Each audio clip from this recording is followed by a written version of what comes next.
You are listening to Unscripted Moments, a podcast about propaganda. On this episode, we are discussing Night Letters, track 1 on supporting cast, which many believe is the greatest record to ever exist in the history of human civilization. Woo, you said it, yay! This is our 9th supporting cast episode, and to date, this is the only non-Chris song to open a propaganda record. Yeah, and something that I instantly noticed, I remember where I was when I heard this song for the very first time. I was standing in my living room in my flat on Portsmouth Road in Guildford, Surrey, in the United Kingdom. And my first thought was, whoa, this is heavy. And then Todd started singing, and I was like, oh, wow, a Todd song to start the record. And it was one of the things that stood out to me instantly. And then it was, oh my God, this is possibly the best song I've ever heard. So in 2009, I was pretty convinced that this was maybe the best song I ever heard the moment I was hearing it. And obviously, like, your opinions on music hit you and change over time and stuff like that. But in the moment when I heard this song, I was like, this is maybe the best song I've ever heard. And I can remember exactly where I was standing when I heard it the first time. It made that much of an impression on me. And, Keith, I don't know how you feel about this, but the first 2 songs on this record, in my view, could have appeared in either order. It could have led with supporting cast. I've thought about that. Yeah, or it could have led with Night Letters, and either would have been, in my view, just as effective because they both start with a build-up intro that feels intro-y in nature. And to be perfectly honest, I'm pretty surprised they led this record with Night Letters, but I love the fact that they did because it's unpredictable to start the record with a Todd song. I feel like supporting cast would have been the obvious opener. And the fact that they went with the reverse order, it reminds me of when Chris says on his Patreon, where he says, if there's something that you can do that makes business sense, do the opposite. And like, I respect the hell out of this record, starting with Night Letters instead of supporting cast, because it's surprising and not what you'd expect. So those are a little bit of my reflections of the first time hearing this. And I'm wondering if you have any reflections on hearing this extremely powerful song for the first time. Well, yeah, I probably mentioned, Greg, that like you, I was living overseas and I downloaded this album. Sorry, band. At my Peace Corps site mate's school, since I didn't have internet in my apartment in Ukraine. So I don't remember like the exact moment, but I would have thrown it on like a thumb drive and popped it onto my laptop in my living room. And any geographic singular location of where I was standing, that doesn't really come to mind. But I can't hear this song and not think about like starting a jog or a run at the soccer stadium that was across the street from my apartment.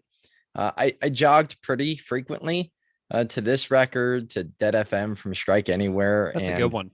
Randomly, the Lost Tapes by Nas. Oh, that's a good one too. That was my go-to jogging albums. So that's how I dissected this. I didn't have the lyric sheet.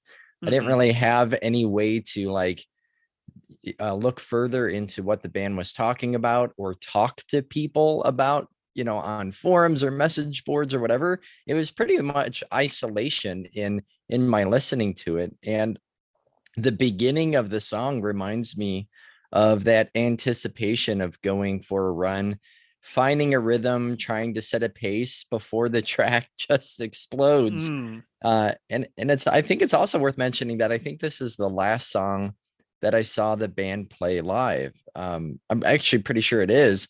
So Propaganda closed with this at the Metro in Chicago in 2017. And that was a huge moment for me. As the time before that I saw them in 2014, they closed with Hard Times by the Cro-Mags with Todd on vocals, which is awesome. And like the crowd went off. But it also felt a little anticlimactic for me. So with ending with such a big song like this, of course, I just went nuts in the crowd. And I do agree that it seemed to be a stylistic shift and risk, though I think at this point risk probably doesn't really define too much of what the band what their goals or what their their aims are in releasing a record. But there are perhaps some parallels then with Potemkin City Limits, where you have back-to-back songs sung, written and sung by Todd, that are also stylistic shifts. So I think this speaks to like an evolution of how the band is pacing an album, how they're starting off, and how the songs sound themselves. Yeah.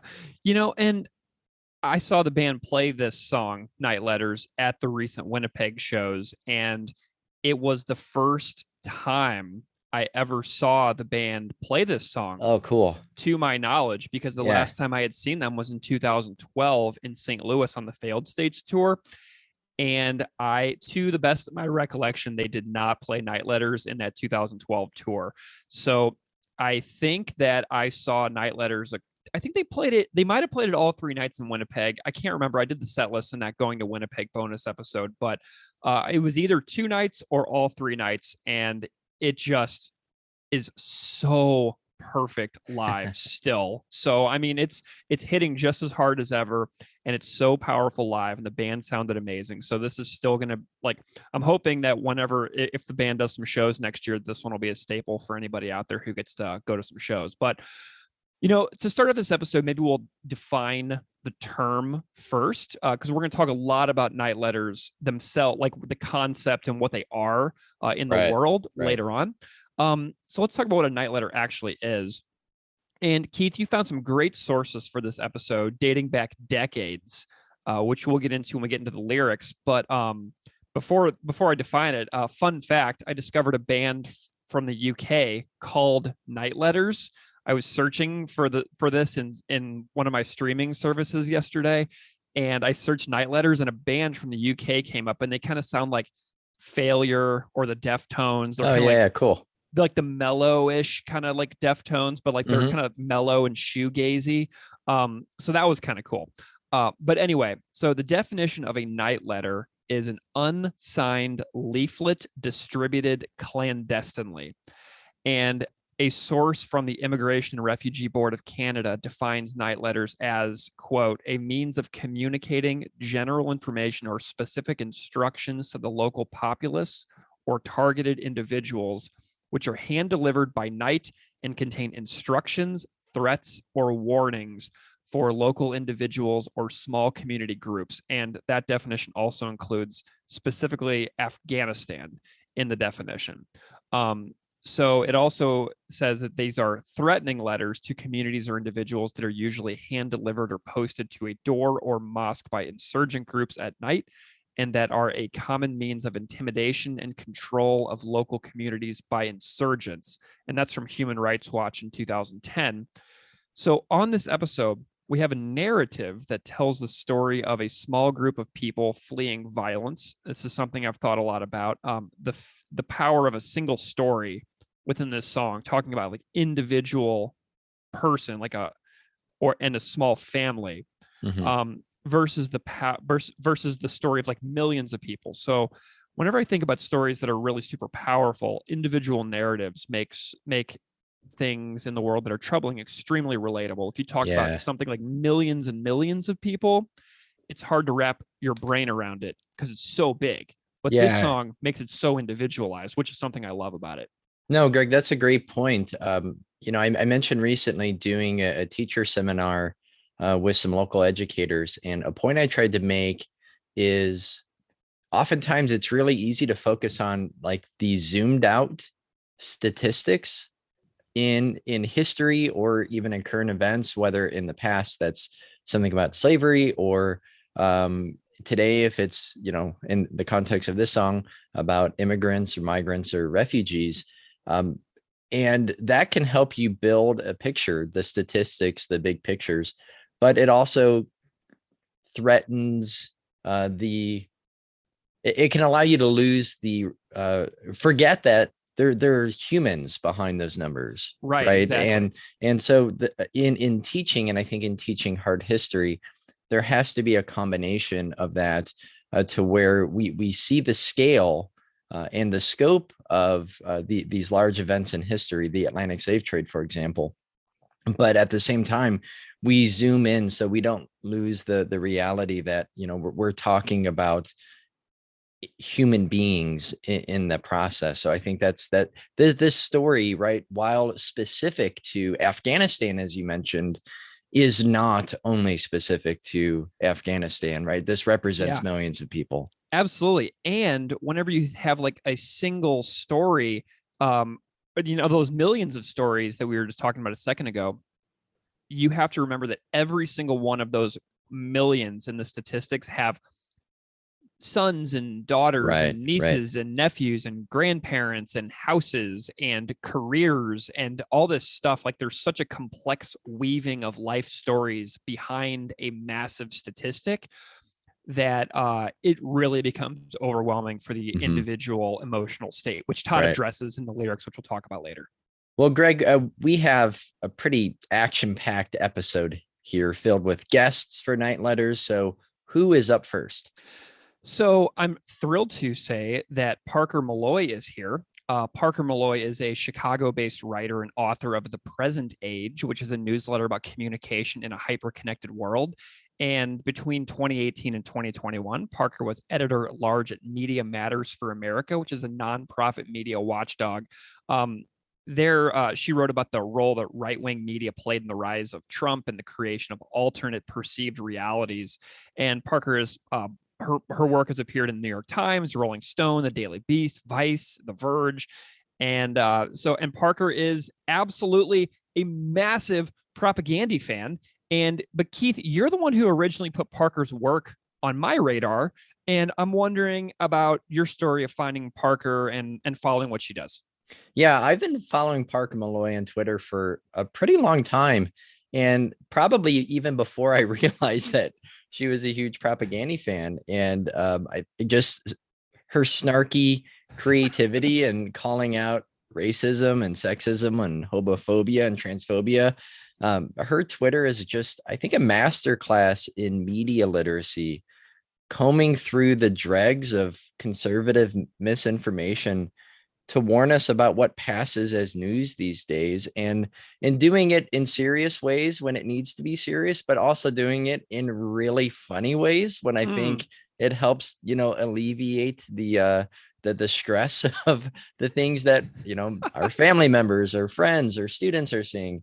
So I'm super thankful for her work and wit, and of course for talking to you for Night Letters. All right, well, here's my conversation with Parker Molloy about being a huge propaganda fan and the tune Night Letters. Enjoy.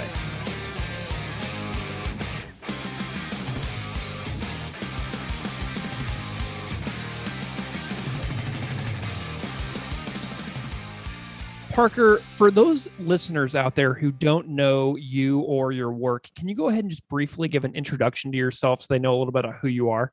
Yeah, totally. So, hello, my name is Parker. I am 35 years old. I live in Chicago with my wife and my dog and my cat. Up until June, I was editor at large at Media Matters for America, which is this progressive media watchdog group. Basically, the job involved watching a lot of right-wing media like Fox News and Newsmax and OAN and all of that stuff that makes your brain want to explode. Oh my gosh. And then writing criticism of it, which was good and fun, is terrifying as it was. But it was something that I left that in June to start kind of my own thing, which is a project called The Present Age.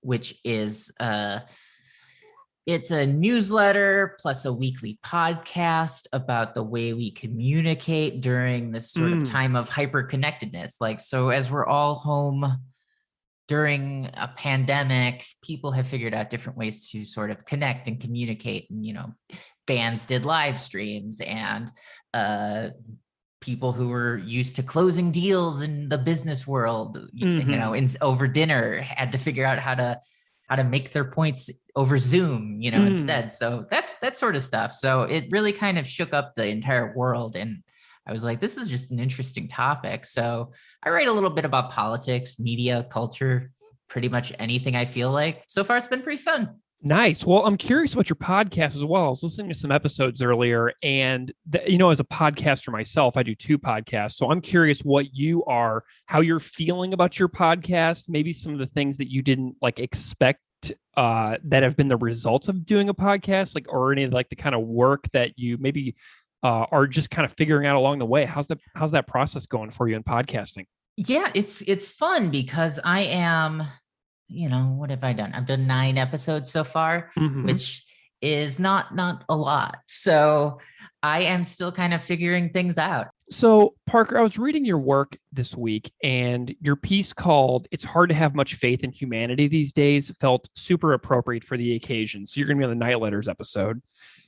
And, the piece centers around the deaths and the scenes from reopened football stadiums with 60,000 people, parties, and things like that in this country. And in spite of the country still losing somewhere around like 700 to 1,200 people a day in the pandemic, and I wake up each day feeling sort of dumber than the day before. And, I'll read something and I'll be like, wait, what's going on? And then I'll discover it happened like days ago. So I feel like very behind on the news.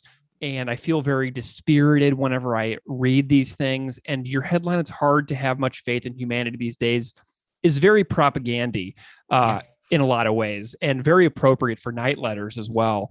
And, I'm wondering how you are doing in the midst of all this, because you're so surrounded by media and news and all these conversations all the time. And I'm wondering how you are doing in general with all of the things that you are exposed to every single day. Yeah. And so that is, just generally, I find the question, how are you doing? Yeah. It's always one of those questions that for all of human history, it's always been something that gets kind of a bullshit response from people. They'll say they're fine when they're a total wreck. They'll say good on the worst day of their lives. Stuff like that. Something people ask to give this sort of impression that they care.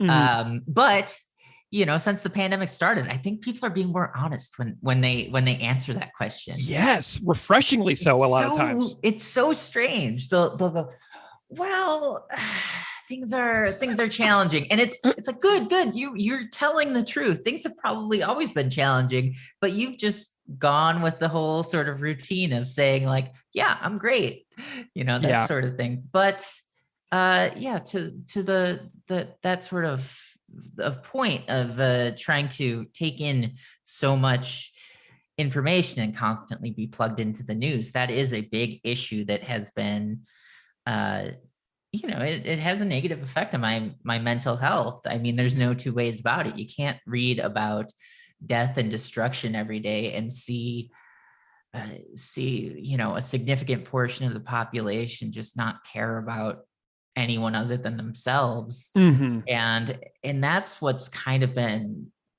chipping away at me, and what prompted me to write that piece, which is, it's just right now we don't understand the concept of society to kind of work together to achieve common goals. Mhm. I don't even know what a common goal is anymore. Right. But I'm doing my best. I think that's really it's really all any of us can do, right? Yeah, well, and reminding people that a common goal can exist. And so you're like almost bringing the conversation back to the forefront. So even if you doubt what it is in the moment, you can still continue to refer back to this elusive, slippery goal. Do you know what I mean? Yeah. It would be one thing if I think a lot of the problems in sort of, politics and just people generally is this sort of, I think it's this break from what we had long sort of understood as this, hey, we may disagree about how to get there, but we all agree on the destination, that sort of thing. We all want to be successful and healthy, and people want to be prosperous and all of that stuff. And now I just don't know. I don't know if the destination is the same anymore. And it could just be that for years I was just super naive about that, thinking, well, they want the best for everyone, right? Right. And that probably was never true. Right. But yeah, it's Yeah. more Well, obvious now. Yeah, and the reality is staring in our face, like, oh, that was always how it was. And now we just like, it's like so much more in our face, and we have to accept it in a lot of ways, which I think is something that, Chris Hanna, Todd, George, Sulynn, Beave, I think that folks like them have been thinking about this for a lot longer than I have been able to verbalize it. And which is one of the reasons I'm really glad I found this band. But Parker, I'm curious how you found Propaganda and became a fan of this band that we all love so much here on this podcast. Sure. Yeah. So the first time I heard Propaganda, I think was probably during my freshman year of college, which I think was back in 2004. Mm-hmm. And I had some friends that were really into all of the Fat Records bands. And they were always pushing me to check out, groups like Rise Against, Screeching Weasel, NoFX, Descendants, etc. And the first couple Chicago bands there too. Yeah. I back in the day, I used to wait after I graduated from college. I waited tables at this place called the Pick Me Up Cafe in Chicago, which was right near the Metro, which is one of our venues in town. And I used to semi-regularly wait on a few of the guys from Rise Against who would come in, but it was always one of those things where I was like, I shouldn't say I know who they are. So back in 2007 or whenever, that was my jam. But yeah, so I mean, the first Propaganda record I heard, I think, was Today's Empire is Tomorrow's Ashes. Mm-hmm. Which is just a great record overall. And I think kind of the perfect like intro record to them, especially if you're trying to follow the trajectory of their sound sense. Yeah. Because that was if you look at it, it's kind of one of those records that really just hits you and pulls you in. Mm-hmm. I mean, I think the song that really got me kind of interested in them was Ordinary People Do Fucked Up Things When Fucked Up Things Become Ordinary. Yes. Which for one is just a great song title. Oh yeah. I mean, but which that in itself, I mean, you gotta give this band credit that they know how to write a song title like no other. So but yeah, that was my intro to them, and I've always been listening since and been a fan. I know that you have seen Propaganda live. I think I saw a picture on one of your social medias where I think you had like a laminate pass or something. Yeah. And so tell me some stories about seeing them live. Sure. Tell me about this. And I'm curious as well if you know the band, or how you if you've ever met them and conversed with them at all. Cause I'm just curious about people's stories involving this band. Yeah. So back in 2017, cause I'd been following the band on Twitter, and I was, I'd always tweet nice things about them and share links to their songs, stuff like that. So back in 2017, Chris reached out to me and asking if he could send me a copy of Victory Lap. Nice. And so he sent me a copy of that on vinyl. I thanked him, saying I tried to catch them when they came through Chicago. He said, "Hey, I'll put you on the guest list when we do that. Just let me know." And then I forgot to check when they were touring, and he forgot to forgot to reach back out to me. And so the night of the concert, it was in March of 2018. I get a message that was like, "Shit, I forgot to reach back out to you, but you're on the list if you want to go. If not, it's fine." And I was like, I better put down this frozen pizza and get over to the venue. So, yeah, nice. So I went and saw them, and it was just a great show. And unfortunately, had to get out of there before I could, thank them in person. But it was so much fun. It was great. Nice. So have you just seen them the one time so far? Just the one time so far, which it was a good show. It was a great show. It was very, obviously, given that they were touring on Victory Lap, it was a very Victory Lap heavy sort of set list. Yeah. And I mean, I pulled it back up, and one of the as it turns out, the final song of the night, which I forgot this was the case, was Night Letters. So there you go. Wow. It all connects. That It was does. their final encore of the evening. Amazing. What a one to go out on too. Right. Considering it opens that record in such a pummeling manner, that to go out on that note too just seems equally fitting, you know?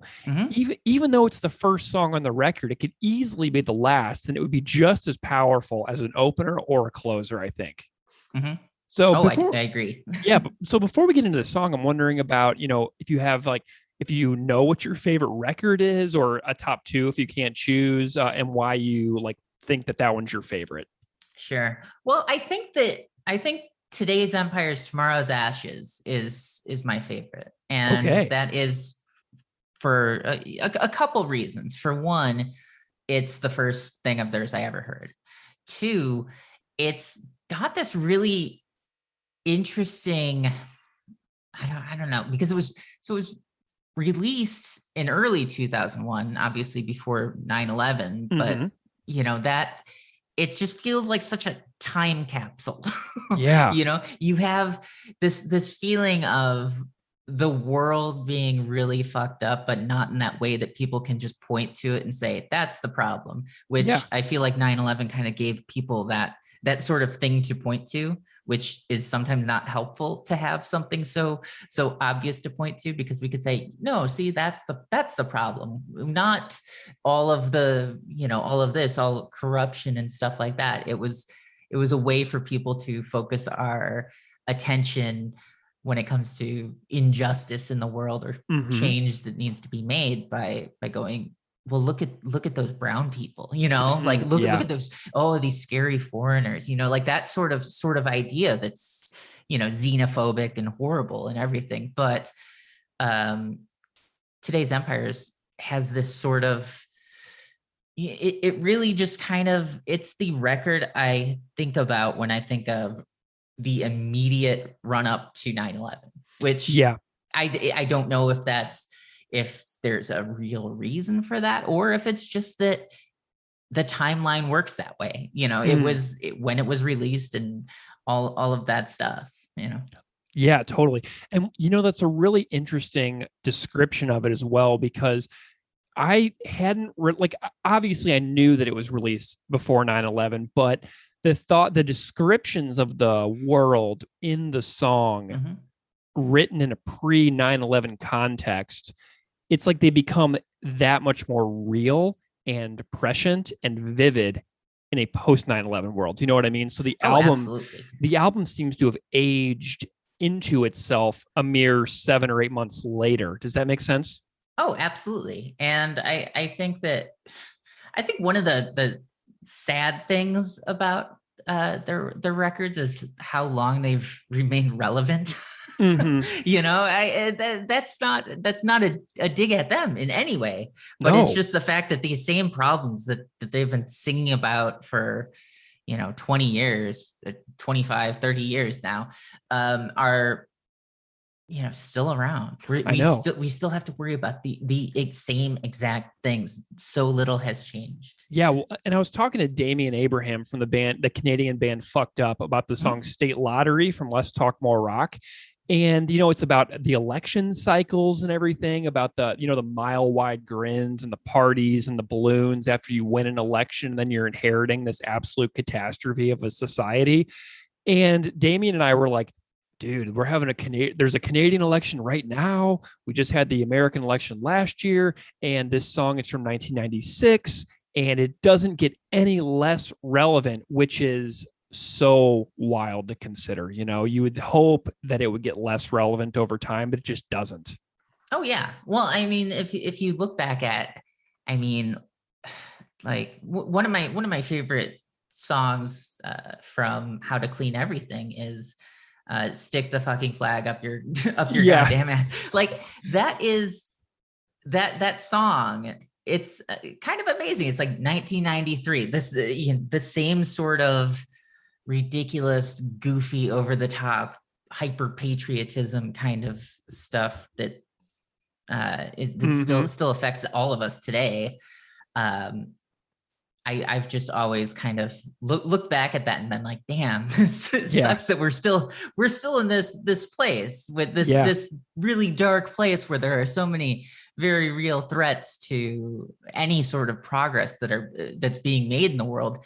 And so many of these threats come from within and are put in place by the people who are in government. They're not these external forces that are, coming at us, which it gets back to the, using 9/11 as an excuse for everything sort of angle.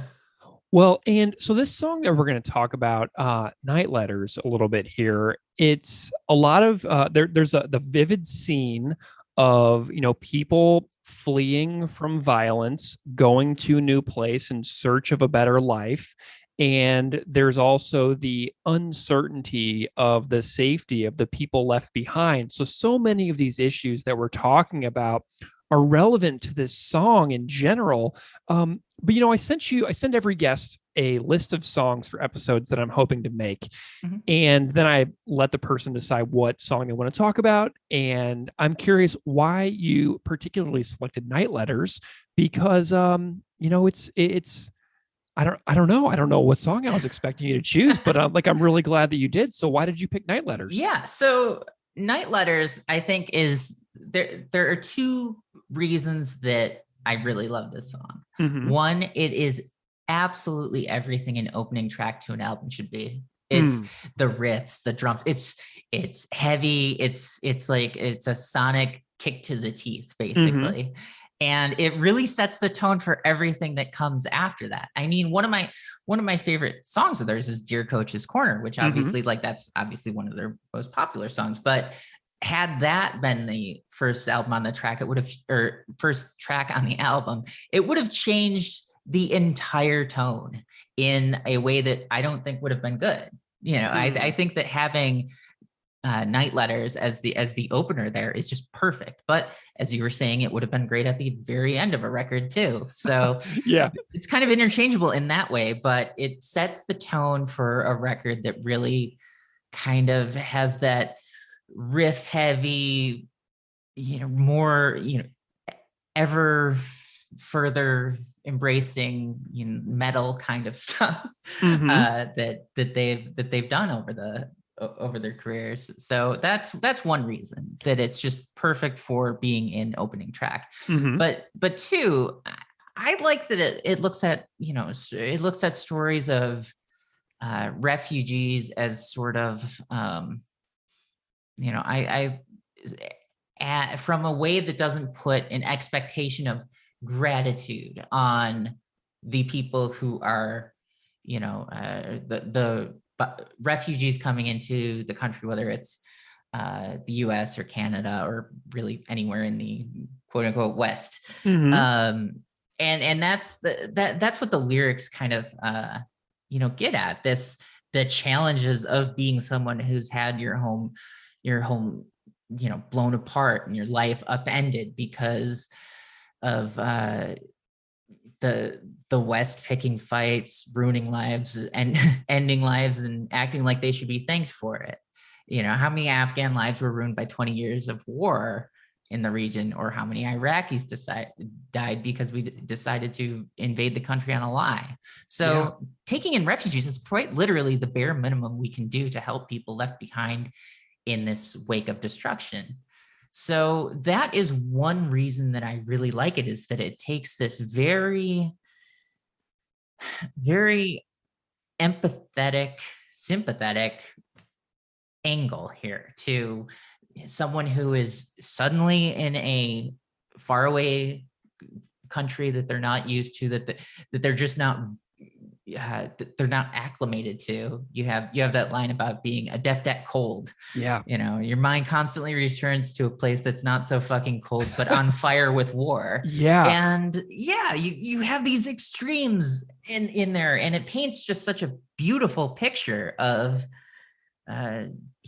just being human and existing in this state of needs and wants and desires for safety and a life of your own.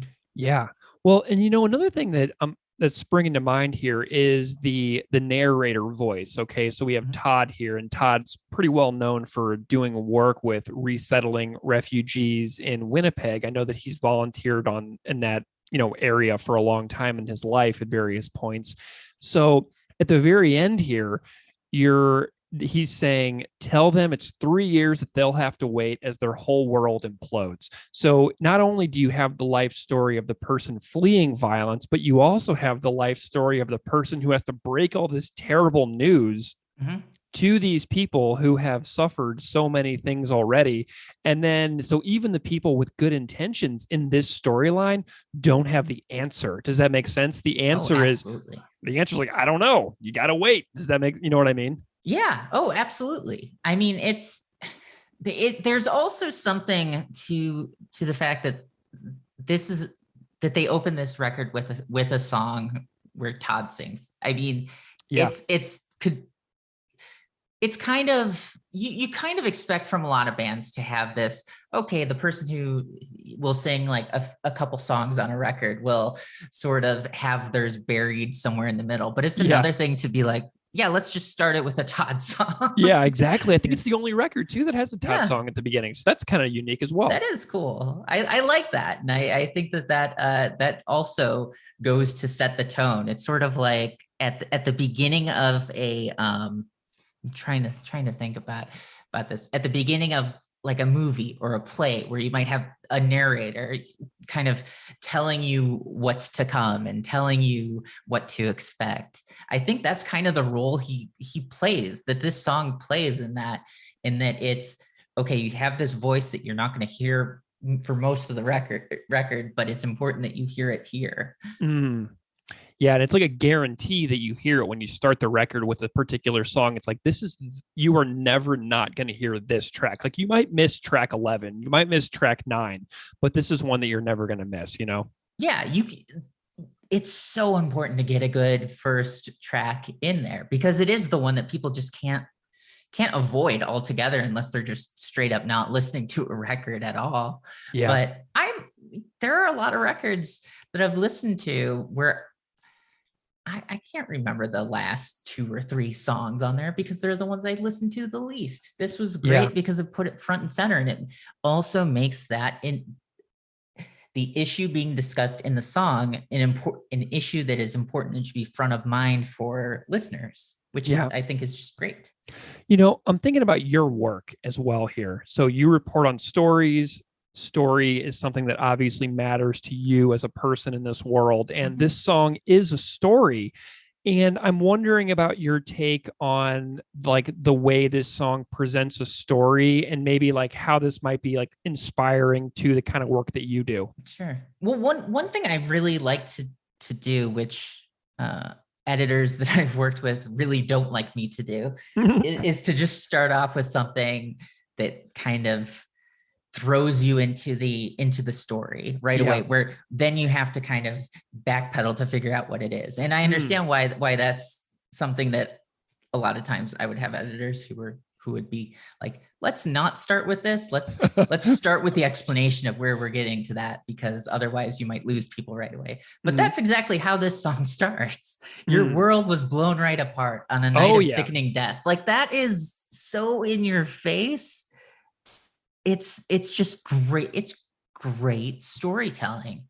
It's you went running for your life and never home again. I mean, this is right there. That paints such an amazing picture, because you're like, okay, well, where is this going? How is the world blown apart? What do you mean sickening death? That sort of thing, where it causes you to ask all sorts of, questions momentarily until you get to those next few lines. Like, it takes, I mean, if you read through the lyrics of the song, it's not until you're maybe halfway through that you start to actually pick up on specifically what this song's about, because it could be a lot of different things. It could be any sort of chaos and calamity, and maybe that's part of the point. Maybe it's, yes, this is such a general terror that we're dealing with, that we're talking about here, that it could be anything, but it's actually about this. And I really love doing stuff like that in a lot of my writing, which has been fun in the sense that in my own work, I've been able to do whatever I want without worrying about an editor saying, don't do that. And I've got a few pieces that I've been working on where it kind of takes that sort of approach. A few more political kind of pieces that I'm really trying to make sure that I get a lot of work on, because a lot of what I do, a lot of what I write is just kind of blog posts, just kind of, here's something I've been thinking about and wrestling with and trying to make them make sense of. But then I really like having the deeper stories there as well. So I'm really excited about a few of the things that I've got kind of in the works, hoping to have by the end of the year. So I love that approach of having the shocking opening and then having to backpedal, because what it does for me as a reader is it sucks me in. So I'm far more inclined to be attracted to your style and the style of this song than the more piece by piece, because I need something that grips me right away. And you're totally right, because you really don't figure out what this song is about until it says you're starting from over from scratch, sending your money home. So that's when it kind of starts to come into a little bit starker of a clear picture. Does that, you know what I mean? Oh yeah, absolutely. I mean, if I'm writing a story and I start it with, there was shattered glass everywhere. Yeah. Right there. You have that that image and you're like, okay, what's happening? That sort of question that you then have to backfill, you know? Yeah. So this band, so you do a lot of critique on media and things like that. So you're talking about the stories that we tell to make sense of our society around us. And I kind of feel like the band has a similar mission within their work. And, as somebody who does the work that you do in the written and spoken realm, and the band does their work in the musical realm, I'm wondering kind of what this band means to you overall as a person who cares about the world and hopes for a better, future for human beings. And so what does this band sort of mean to you? Do you have a mission for what they kind of stand for to you? Sure. I mean, I think that they're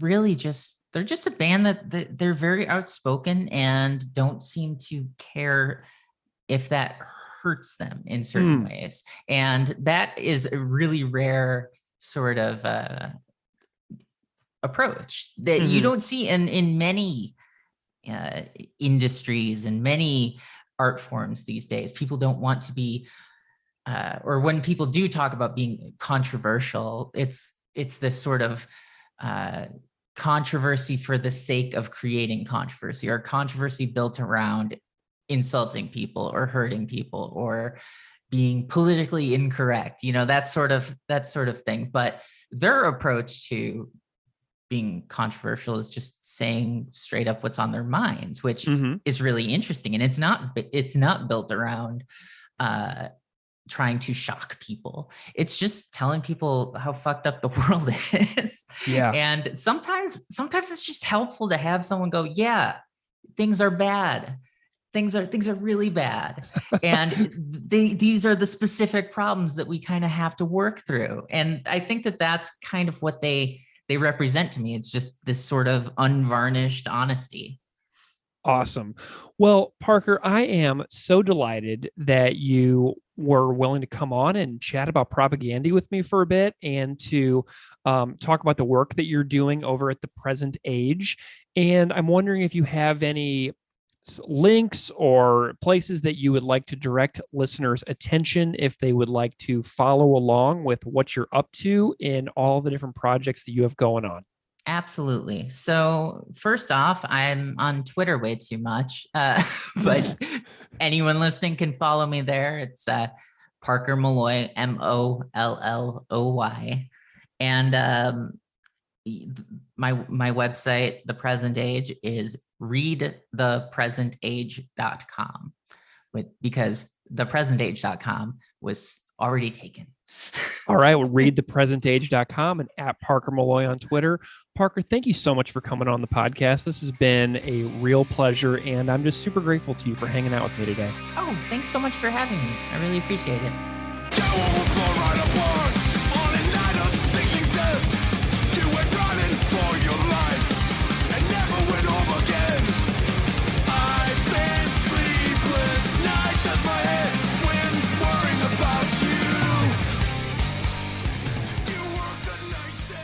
Hi, Greg here. We have a cover that was submitted after the recording where Keith and I got together to record the episode.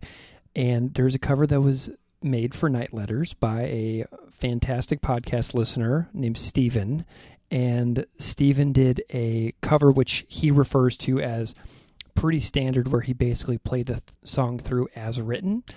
And the drums were programmed by him. And he went through the track and watched Jord playing live videos, and he programmed the drums. Then he did the guitar, bass, vocals, and he says that he's a bassist by trade and a vocalist by necessity, which was a fun comment. And he said the guitar playing skills were very difficult on this track, and he kept it as close to the original as he possibly could, but he said he had little time to learn the parts, let alone rework them into something else, like a rearranged acoustic version. Steven's buddy mixed the tune, and Steven said, "This song is tough as nails. It's fast, the chords are wonderfully strange, and it's super fast." So thank you so much to Steven for this fabulous rendition of Night Letters, and I hope you all enjoy it.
Thank you so much to Parker Molloy for such an excellent chat. As Keith mentioned earlier, go follow Parker on Twitter for some absolutely fantastic cultural commentary with comedy, and also some amazingly poignant and sharp critiques of our society and the way that we seem to be careening towards catastrophe at any given moment on our planet. So thank you so much to Parker. That was awesome. So we're going to go right into the music on this because we have a few more interviews that will also address the musical performance on Night Letters. Heck yeah. And before we get into these interviews, just a quick note. We haven't said this yet. There is a demo version of Night Letters without vocals that exists on Propagandy's Bandcamp page. And if you haven't heard the supporting cast demos over there, you can hear the basement version of this tune without singing at propagandy.bandcamp.com. So that's the clip that you'll hear going into our first interview about guitar. And we have 2 interviews about guitar on this particular song. And I am truly delighted that our 2 guests on this episode to talk about guitar are David Guillas and Sulynn Hago. So David, obviously, both have been the second guitarist in Propagandy since, 2006 or 7. Propagandy's had 2 guitar players. So David the Beave is back for a very particular reason on this episode. I have really vivid memories of talking to Todd in Saskatoon, Saskatchewan at a show. And I think it was 2010, and we were standing in Louie's pub having a conversation. And I was standing with Kent and Todd Kowalski that we reflected on in our Dark Matters episode. But Todd was telling me that day that he and Beave sat there for ages rehearsing the riffs to Night Letters. Like they just sat in Todd's house over and over and over and just played those riffs together over and over. And it was a really hard tune. So I emailed Beave and I asked him if he had any thoughts and reflections on Night Letters for the episode. And the thoughts that he emailed back to me were too good to not have him explain it himself on the show. So I said, Beave, what are you doing in 10 minutes? And he's like, well, I'm sitting in my basement. And I was like, well, would you be interested in doing an impromptu, unplanned interview about Night Letters? And he was gracious enough to say yes. So I jumped on the phone with Beave for, I think it was like 15 or 20 minutes. And we talked about what it was like to make Night Letters and how this was a transformative song for him. So what you're about to hear is a totally unprepared and completely off the cuff improvised chat with Beave. Usually I do some preparations for conversations like this, and this one is just me and Beave having a chat about this tune. So without further delay, enjoy my conversation on Night Letters guitar with David Guillas.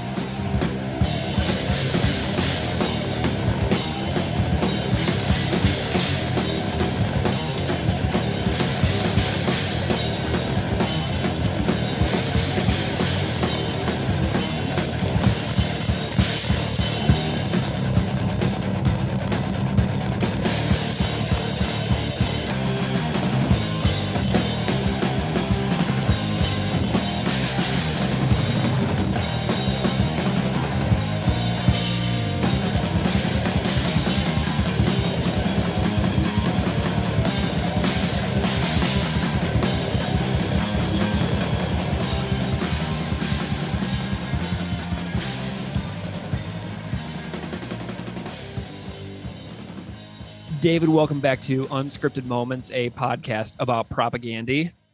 Hey, glad to be back.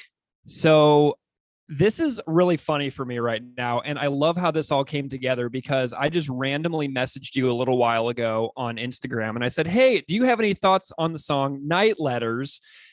And because this to me seems like such an important one, and you were like, do I have thoughts? Do you have an hour? And then you sent me some really great comments. And then I was like, okay, we should just record this. What are you doing right now? So this all came together in like 5 minutes. So I am really happy that we did this, but it's just so random. So how are you feeling about my totally random invitation today? I'm happy to do it. It's a great song. I'm also isolated because we have a family member who's in close contact. They have COVID, and so we can't go anywhere, housebound. So you are giving me a little reprieve from the boredom of being housebound. Well, I can see you've got a guitar hanging on the wall behind you. Are you in your workshop right now making some great stuff today? Yeah, I'm just down. I've got an hour or so to spare, so I'm down here chipping away at a project. And yeah. All right, cool. Well, let's talk about Night Letters. Let me talk to you about this really quick. I remember the first time I ever heard this song. I was living in England in 2009, and I got the CD version from Hassel Records, which put out the record in the UK. And this song came on, and this song hit me as hard as something like Back to the Motor League the first time I heard it. Like, I'll never forget hearing this song for the first time. And then when I saw Propaganda in Saskatoon the next year, Todd was standing by me after sound check because I was working for the student newspaper, and I got to come in early and watch the sound check. And I was talking to Todd about the record, and I asked him about Night Letters, and he said, yeah, Beave and I sat there for basically months on this song. And I'll never forget him telling me that, because he just gave this impression of how challenging of a song this was. And I want to hear the story of this song from your point of view, because I get the impression from your messages that this is a big one for you. So can you just kind of tell me the story of Night Letters from the best of your recollection? Yeah, back then it was so we were writing, I guess, because I joined the band in 2006, and the band's kind of always writing, and so it was my first foray into the world of writing with those guys. And I spent a lot of time with Chris writing, but I also would go over to Todd's house, and we just work on stuff together, and he'd show me riffs, and it was sometimes scary because he'd show me these guitar parts, and I could not fathom how someone's brain came up with them. And then I could not fathom how the hell I was going to actually be able to play them myself. It was really like, at first my insecurity had the better of me. And I was just like, what am I doing in this band? I cannot play this. They will figure me out sooner than later because I cannot play this. But anyways, as time goes on, we were talking about, there's a riff that happens at about the 2-minute mark. Mm-hmm. And then it repeats later in a bit of a more simplified form. But at the riff at the 2-minute mark, that was it. That I referred to that as the riff, because in my mind, I almost thought like, okay, if I can play this riff, if I can execute it the way that honors Todd's vision, then I've made it. I can handle anything else that this band throws at me. So I really took that challenge seriously, and it took a long time. I changed the way I held the pick. I changed that because the way I used to hold it was just not going to cut it. It was flawed, and no one had ever told me it was flawed. And then I quickly realized it was flawed. So I had to kind of flip the way I held the pick, which in itself was like learning how to walk again, and then trying to figure out how to play this riff. And it took me, when I say months of concentrated, focused practice, I'm not kidding. It was a big achievement when I finally got it. Which one is the riff to use? Is it the one where George's hitting those China cymbals in the background? Down. That's the one? That's the one, yeah. Oh my goodness. Okay. So I'm curious, you also mentioned something about the opening to the song. Tell me what you feel when you hear that riff that kicks in right at the beginning. Yeah, that opening riff, it's the way I described it to you, it's like the ultimate visual riff, which I'm just so drawn to visual music that doesn't need words or lyrics or singing or anything. It's just, the rhythm and the melody and the chords, that's enough. It communicates an idea. And for me, that opening riff of Night Letters, it just like, I cannot hear that and not picture myself trudging through knee-high snow on a cold, miserable Winnipeg afternoon. And Todd might have actually said that was his goal. I don't remember if he did or not, but doesn't matter. I mean, if that was his goal, then he achieved it in my books. Like that's a success, you know, and it relates and it supports the lyrics so much, just having that vision of someone trudging through the snow, especially, you know, as you pay attention to the lyrics, you're picturing like a newcomer, somebody who's never experienced this kind of climate before. And all the other challenges that come with, you know, being a refugee. And anyway, it just fits together like this perfect puzzle for me. Amazing. You know, you are well known for your instrumental work at this point. We've talked about Agassi and Giant Sons a lot on this podcast, and I'm actually interviewing David from Giant Sons, the other David, later today for a different song. So David's going to be on the podcast soon too. That's hilarious. And yeah, I know it's I had to have all three of you. It's just, it wasn't an option for me. But you appreciate totally instrumental music in a way that, you know, I don't get to chat about very often. And there is an instrumental version of this song on Propagandy's Bandcamp page because the demo never had vocals laid down before you all went down to Colorado. And I'm wondering what you remember about that demo process at Chris's house to create this song, which didn't have demos laid down and people can download as an instrumental. I did not know that. My memory is a bit foggy about all that. My memory of working on that song, like I said, was just being with Todd, me and him in his living room, just kind of learning riffs, and also just my own fear and sense of like, you know, I'm not worthy of being with these other guys because I cannot play this music. But then, of course, as time went on, I could play it, which was for me it's a big personal achievement. So I've talked about the tracking of this record with Jason Livermore on a different episode. And what do you remember? Like, do you have any specific memories about tracking this song in the studio down in Colorado? Specifically this song, I think I just remember just the fear and like, okay, am I gonna, you know, I can play this in my living room. I can play this in the comfort of Chris's basement where we used to jam. Can I pull this off in the studio with Jason Livermore sitting right there, scrutinizing every single note I'm playing? You know, like, am I pulling it sharp? I just remember it being very stressful. But in the end and in hindsight, it was like, you know, Jason's such a good dude. And it was my own baggage. It was my own, you know, insecurities that was making me feel that way. I'm wondering about the chords on this song as well. I was watching a playthrough video. There's a guy on YouTube who plays every Propagandy song, and he's a fantastic guitar player. His name's Clem, and he plays in a band called Last Note. And I watch all of Clem's playthrough videos because he follows the Sheet Happens books to the T. And so if I see something in the book written down, I can go watch Clem execute it perfectly every time, and it's awesome. And there's a lot happening in this song, and like there's chords where it goes through and then it'll be like din din, and on the blast beat part din din din din din din din, and it's got this little like these like raises in the notes and everything, and it's just all over the place. And I mean, this is a very dexterity oriented song, and I'm wondering if you can talk about anything that you learned new playing guitar, because this thing is all over the place, and I'm sure you had to have played some parts like on guitar for the first time in your life, like new chords, new things that you had never done before. Yeah, well, you mentioned dexterity, and for me, that's it. I guess it's that more metallic style of playing where it's a lot of single note stuff, and your left and right hand are coordinated playing together. That's not how I came up playing, really.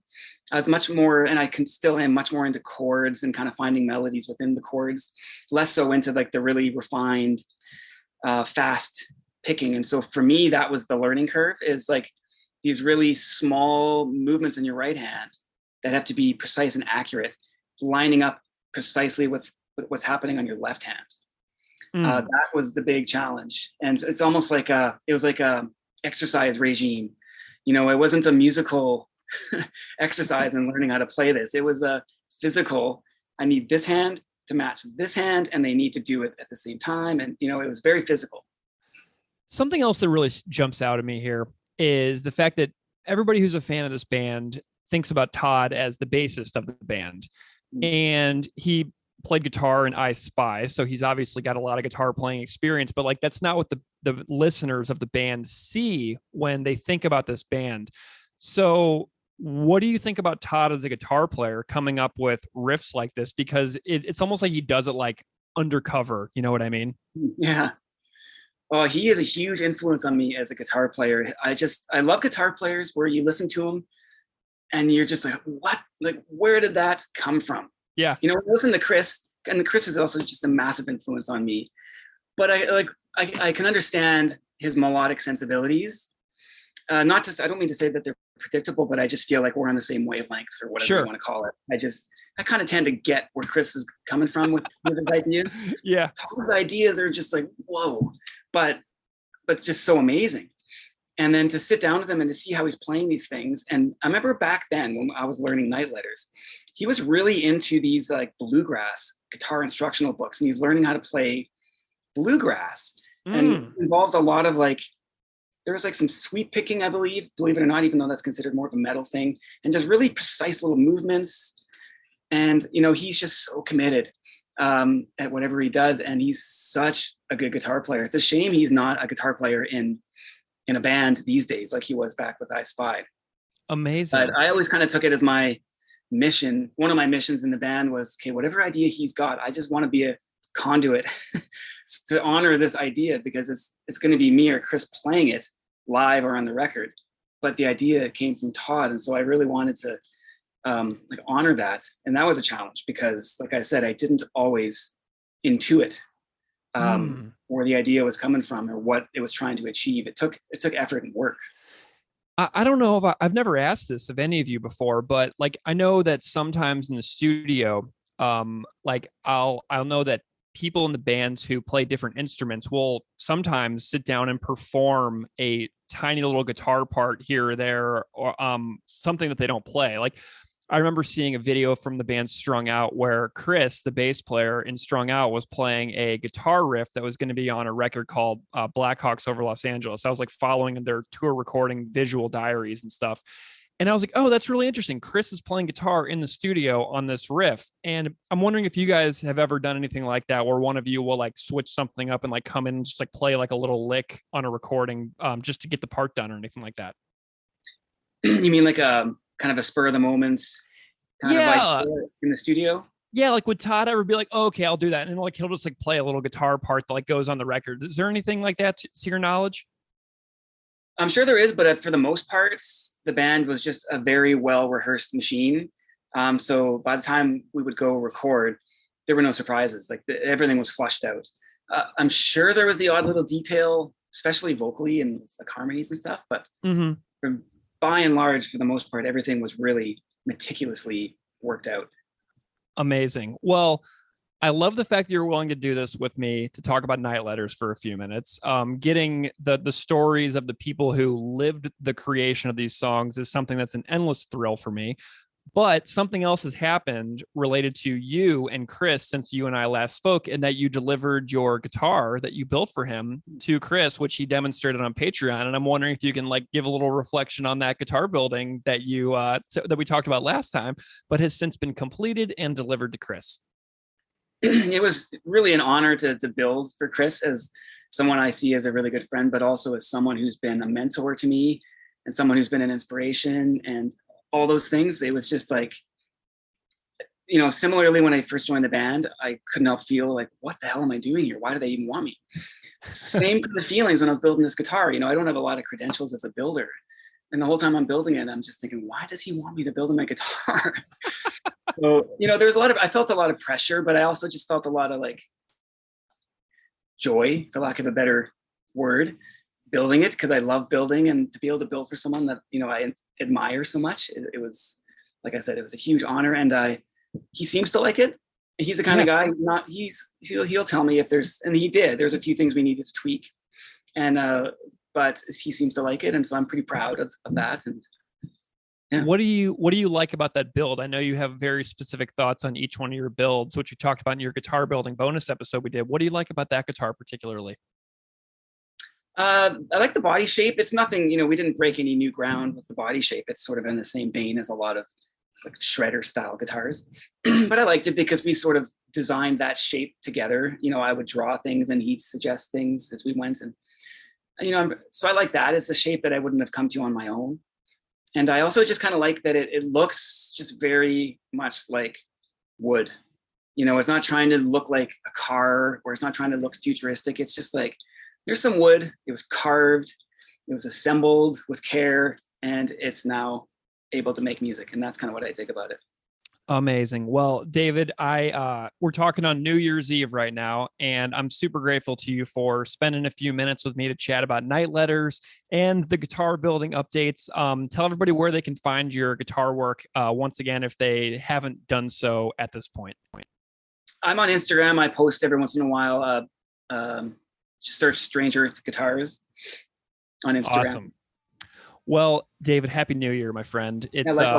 It's been a pleasure having you collaborate with the podcast for the last couple of years, and I'm sure that we'll randomly stumble across each other again soon whenever I have another episode that really jumps out at me about wanting to chat with you. So have a great New Year's, and keep up the great work, and I'll chat with you soon, okay?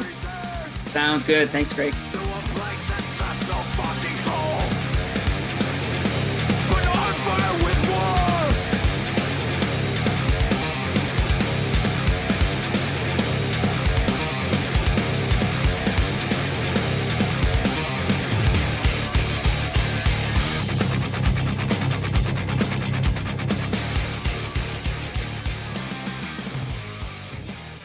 All right.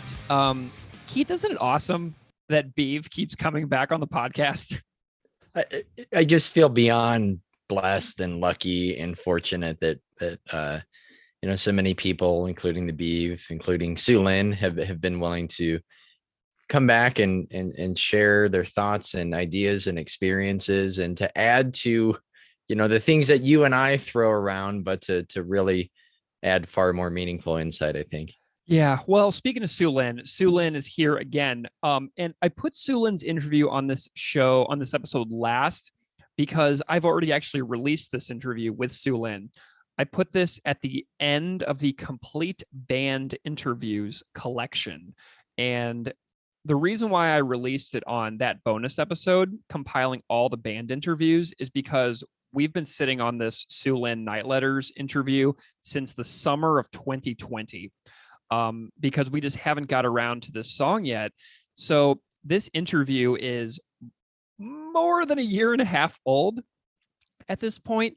So it's kind of dated, but we recorded it with Sulynn for the Night Letters episode. So I wanted to make sure that this was in there.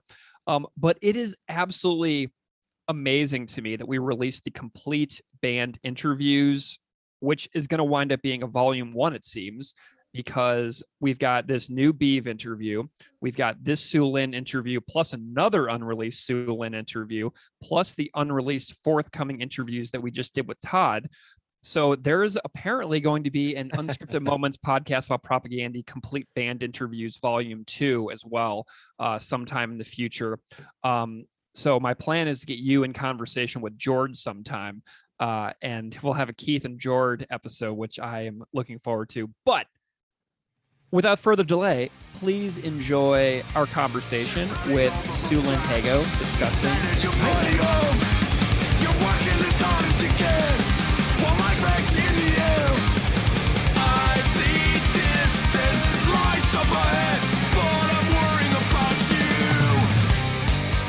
Sulynn, welcome back to Unscripted Moments, a podcast about propaganda. Yeah, thanks for having me again. This is wonderful. I'm so stoked to have you back on the show. I love return guests on any kinds of talk shows that I've ever been involved with. So to have you on the show to talk about another tune with us on this episode, anybody who's just hearing this for the first time, go back and listen to our episode that we did with Sulynn about Tertium Non Datur, also on Supporting Cast. But Sulynn, today we're going to talk to you about the tune Night Letters, the opening track from Supporting Cast, which you said in your first appearance on the show was your favorite Propaganda record. Yeah, that's right. And just even that song, just how it kicks in, it's such a interesting riff. It's the greatest. It's the greatest. Yeah, it's just like, actually, I have a couple, now that I'm in the band, I can tell you a couple secret tales about some reactions to that. Well, for one, I think, hopefully I'm not skewing this, but I believe Todd said that when like, maybe they first played it or something, like Barney may have been, our sound guy Barney was like, said something about the first chord, like that's a fucked up chord, or that's a weird chord. What is that? You know? And it is. It's like it's definitely an interesting one. So that's kind of the guitar nerding one. Another cool thing is like Todd mentioned that he imagines someone like kind of like on like going uphill like a snowy mountain, like it. So that's always now, yeah, that kind of like sticks with me. It's a cool image, you know. Awesome. Well, we talked last time as well about Tertium Non Datur, and also your love of, you know, the songs on supporting cast and how that kind of made you really just become a super fan of this band that you now also are a part of. But what is it specifically about this song, which I believe is the only Todd song to ever lead a Propaganda record, which is a unique characteristic in and of itself. But what is it about Night Letters that grips you, that jumps out at you? Because it is an epic song. I think we could start on the music side. Yeah. Similar to like Tertium, where I think just from start to finish, like all the riffs are memorable. They're fun to play. I think not that other songs are, but it's like when you're just like, holy shit, like another one appears and you're like, oh yeah, I love this one too. Like they're just back to back, like really good riffs, you know? And same thing kind of takes you on a ride, you know, and it has a very ebb and flow start and stop. And it's just the heaviness, you know, somehow it's the mixture of like being very heavy, but somehow catchy. Like there's parts that kind of remind me of surf guitar, like the riff, it's like the middle before it kind of comes around to the main riff, you know, there's something that kind of has that kind of surfy guitar, like catchy. I know it's like metal, but I feel like there's actually like a crossover with metal and surf guitar if you really I get, you know, that's how I feel. Do you have like a favorite part of this song to play? Because as you just mentioned, this thing is like riff crazy. So we have the opening riff, the dun dun dun dun dun dun dun dun dun dun dun, and then we also have the and it's just like it's full of them. It's just riff craziness the whole time. Yeah, so I like those two. I think some of the other ones, there's like these like twangy chords that are like they're kind of connected as in a thread in a way. Like there's very subtle changes between them, but there's like 8 in a row of them. It's the like that kind of part, or even the I Spend Sleepless Nights part. There's just they're kind of shrill sounding chords, but like, and it's cool to hear that coming from like how heavy it started. And then just the part when it just gets catchy and bouncy, like it kind of it mellows out a little bit. So it's just like the other song, it just has a nice balance of like a lot of like it almost seems multi-genre within one song, and that to me is like the ultimate experience, like in a song. Personally. Yeah, like when Todd's like feels like you're like playing multiple styles, you know.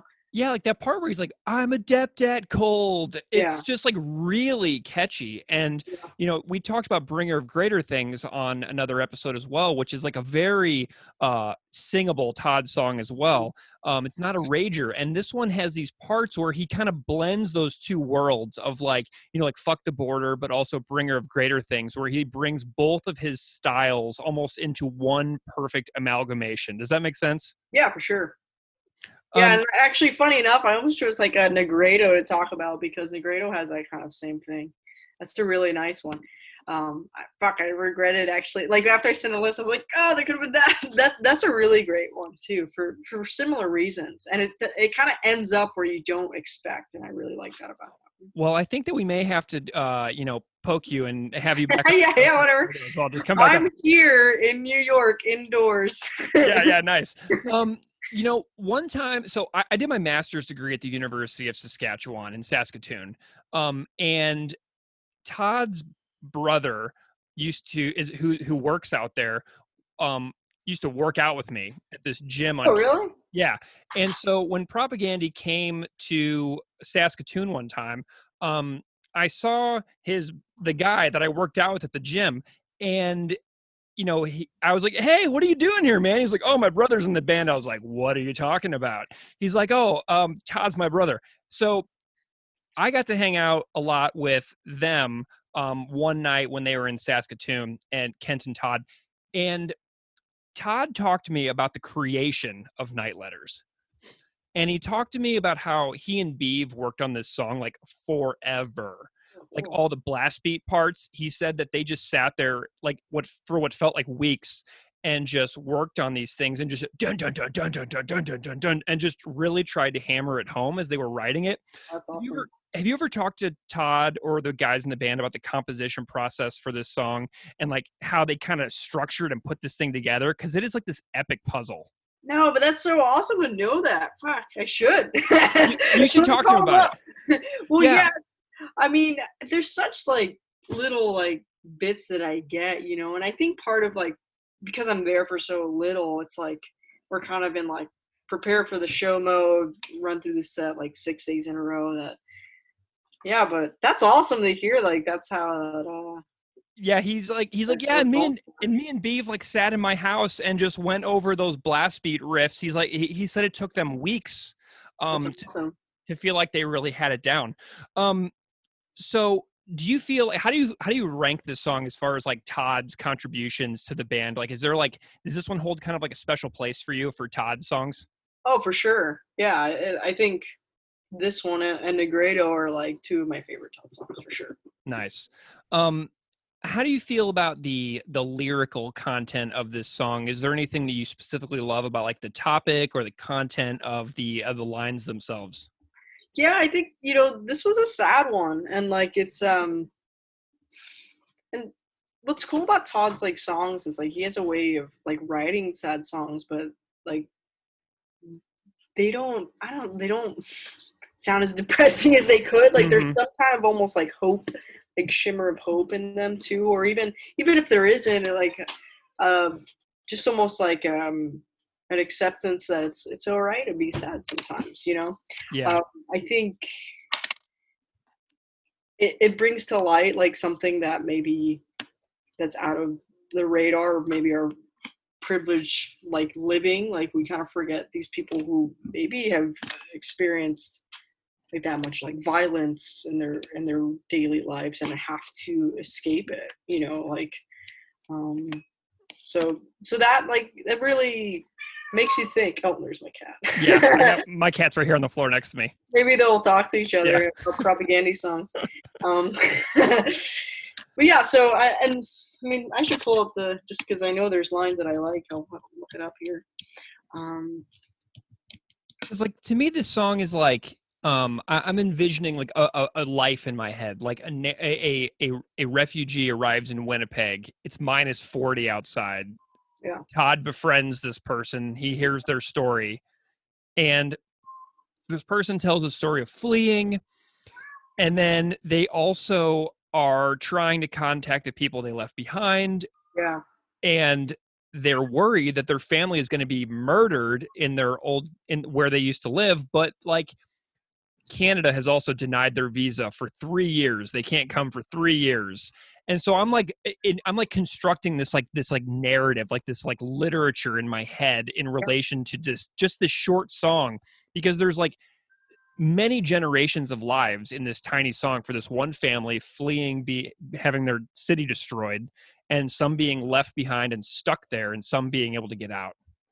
Yeah, it's just like just wrapping your head around like what this person's going through, feeling sorry for them, kind of wishing you could do something, like feeling a bit like helpless, like and it's like, what can you do except like be an ear, and just so yeah, I think it is a nice like open-ended one. I think I've learned, and probably from propaganda songs, like lyrically, is that you don't always have to like sum things up the way like movies tend to do, which is partly why I'm not a fan of movies so much, at least like mainstream stuff. It's like package it, like here's what we're trying to communicate to you, like here's how you should think about this, where this is, yeah, it's just kind of left, it's just put out in the air and you kind of absorb it how you will. Has your understanding or appreciation of this song changed at all over the last several years of being in the band, playing it, and digesting it like intimately? Yeah, I mean, it's one of the ones we play is last at this point in time because now we keep things pretty compact depending on tuning, and this one's like in a weird tuning. Anyway, that's besides the point. It's one of the hardest ones to play live, and because it takes the most out of you, like it's like, and I think partly because it's just in a different way than tertium. I don't know how to explain it. Maybe it's just like a little bit more forearm, arm ready, like just a little bit more riffing than that way, like consistently. Kind of like imagine blast beats, but like on guitar. Yeah. Like the kind of equivalent. So there's that end where it's like, holy shit, like this is fucking exhausting. By the time it's like done, it's just like, holy shit. How do you This is think actually one of the songs too? I already forgot. This is one of the ones I auditioned. Oh, nice. Yeah, so it was like this. Failed states too and status update. And the also there's the video of you playing speculative fiction online as well. Yeah, that was like ones I already got to Winnipeg, but this is like the initial like. Oh, sweet. Like first contact with them, like, hey everyone, like send us like here's 5 songs. Send of us. course it would be this song, right? Yeah, and I just remember this is actually one of the first ones I recorded a video of. And I was obviously nervous. I'm like, not only am I learning this really intense song in this short amount of time, I have to provide it to the band, and the band who wrote the song, who I love. And it looked like scanning it. Like, it was I just remember it being hard. I'm like sitting there, press record. I already fucked up. It took me a few rounds, just be like, oh, like, focus. But yeah, so like there's a lot, like just what a insane composition. Well, and I'm also wondering, like, I know that Chris is very hard on the record, Today's Empire is Tomorrow's Ashes, because like the songs are played at such a breakneck speed that Chris is like, God, we just recorded this way too fast. Like we got overly aggressive with it. But this song moves with those blast beats, and it's the only Propaganda song that has that type of approach to it. How do you feel like Jord feels about this type of song where he's just back there going bah, bah, bah, bah, bah, bah, bah, bah, bah, just forever? It's the hard one for Jord. Yeah. Sorry, Jord. Sorry, Jord. No, but I mean, fuck, he's so good. Like, it's insane. He just nails it. But it's a hard one for all. Like, we're all like sweating, and Todd's singing on top of those bass parts, and it is just like a beating. Like, you're just going for it at lightning speed, and but it's same thing. It's like it's really gratifying, at the same time. But it definitely. I remember right when this record came out, when I saw the band live a couple times, they couldn't play this song for a while because Todd didn't have a voice for like all of 2009 and 2010, and so they didn't play this song forever. So it's great that it can be played now, even though you guys really have to give it all to make it happen. I think there's only been one show that I haven't played this song. Nice. We play it all the time now. Awesome. Yeah. That's awesome. Do you feel like this is like a big fan favorite? Like this is one people expect to hear now? Yeah, I think so. Like, and what's cool is like, I feel like, and I think it's like appreciated when people are like, when we play songs that maybe people are like, whoa, they're playing that. Yeah. Like I know the last tour, well, for one, Tertium actually seemed to have that kind of response. Like there's just like an excitement, Like I know I would feel that if I watched the band and saw that. For sure. Lotus Gate was another one. Awesome. Playing that one live, yeah. Yes. That's another hard one, actually. Yeah. Nice. Same thing, just variations. Like you think, you've memorized a part and this couple things changes, and then a third time through it changes, and it's just like a maze. Nice. Well, Sulynn, we are so just grateful for your passion, your appreciation of what we're doing here, talking about Propaganda, individually on the song by song basis. You just want to remind everybody like where they can find you if they are looking to follow your work and maybe learn some guitar as well. Yeah, just SulynNHago.com. And there's just forums if you want to hit me up for lessons, and Yeah, and good old Instagram. Awesome. Well, we look forward to having you back, Sulynn. Thank you so much for being here again. Yeah, thank you.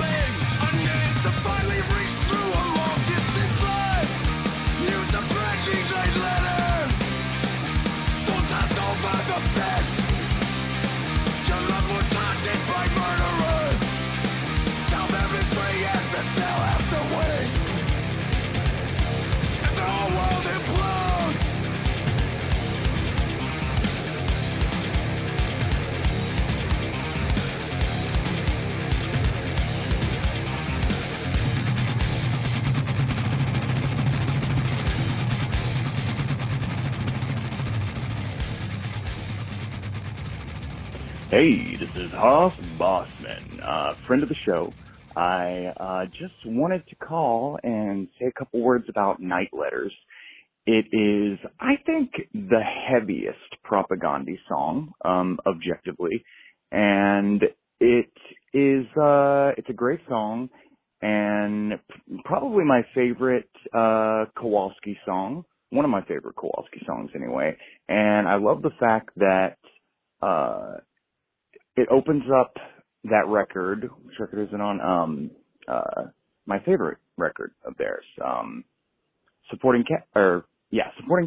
I love the fact that it opens up that record, and Mr. Chris Hanna was not, even though he's like the main songwriter and lead singer, he wasn't too precious or arrogant or whatever about starting the album with a Kowalski song.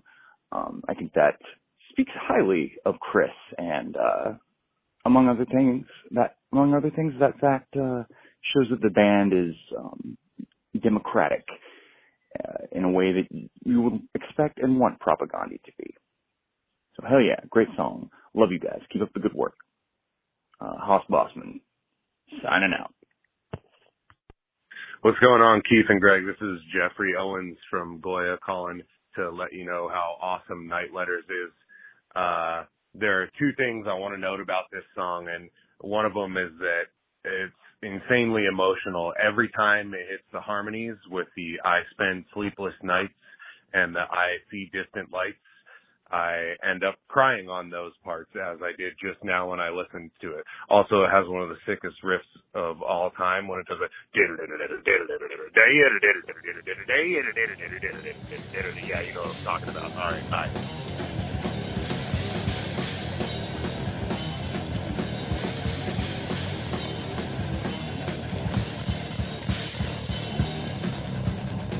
All right.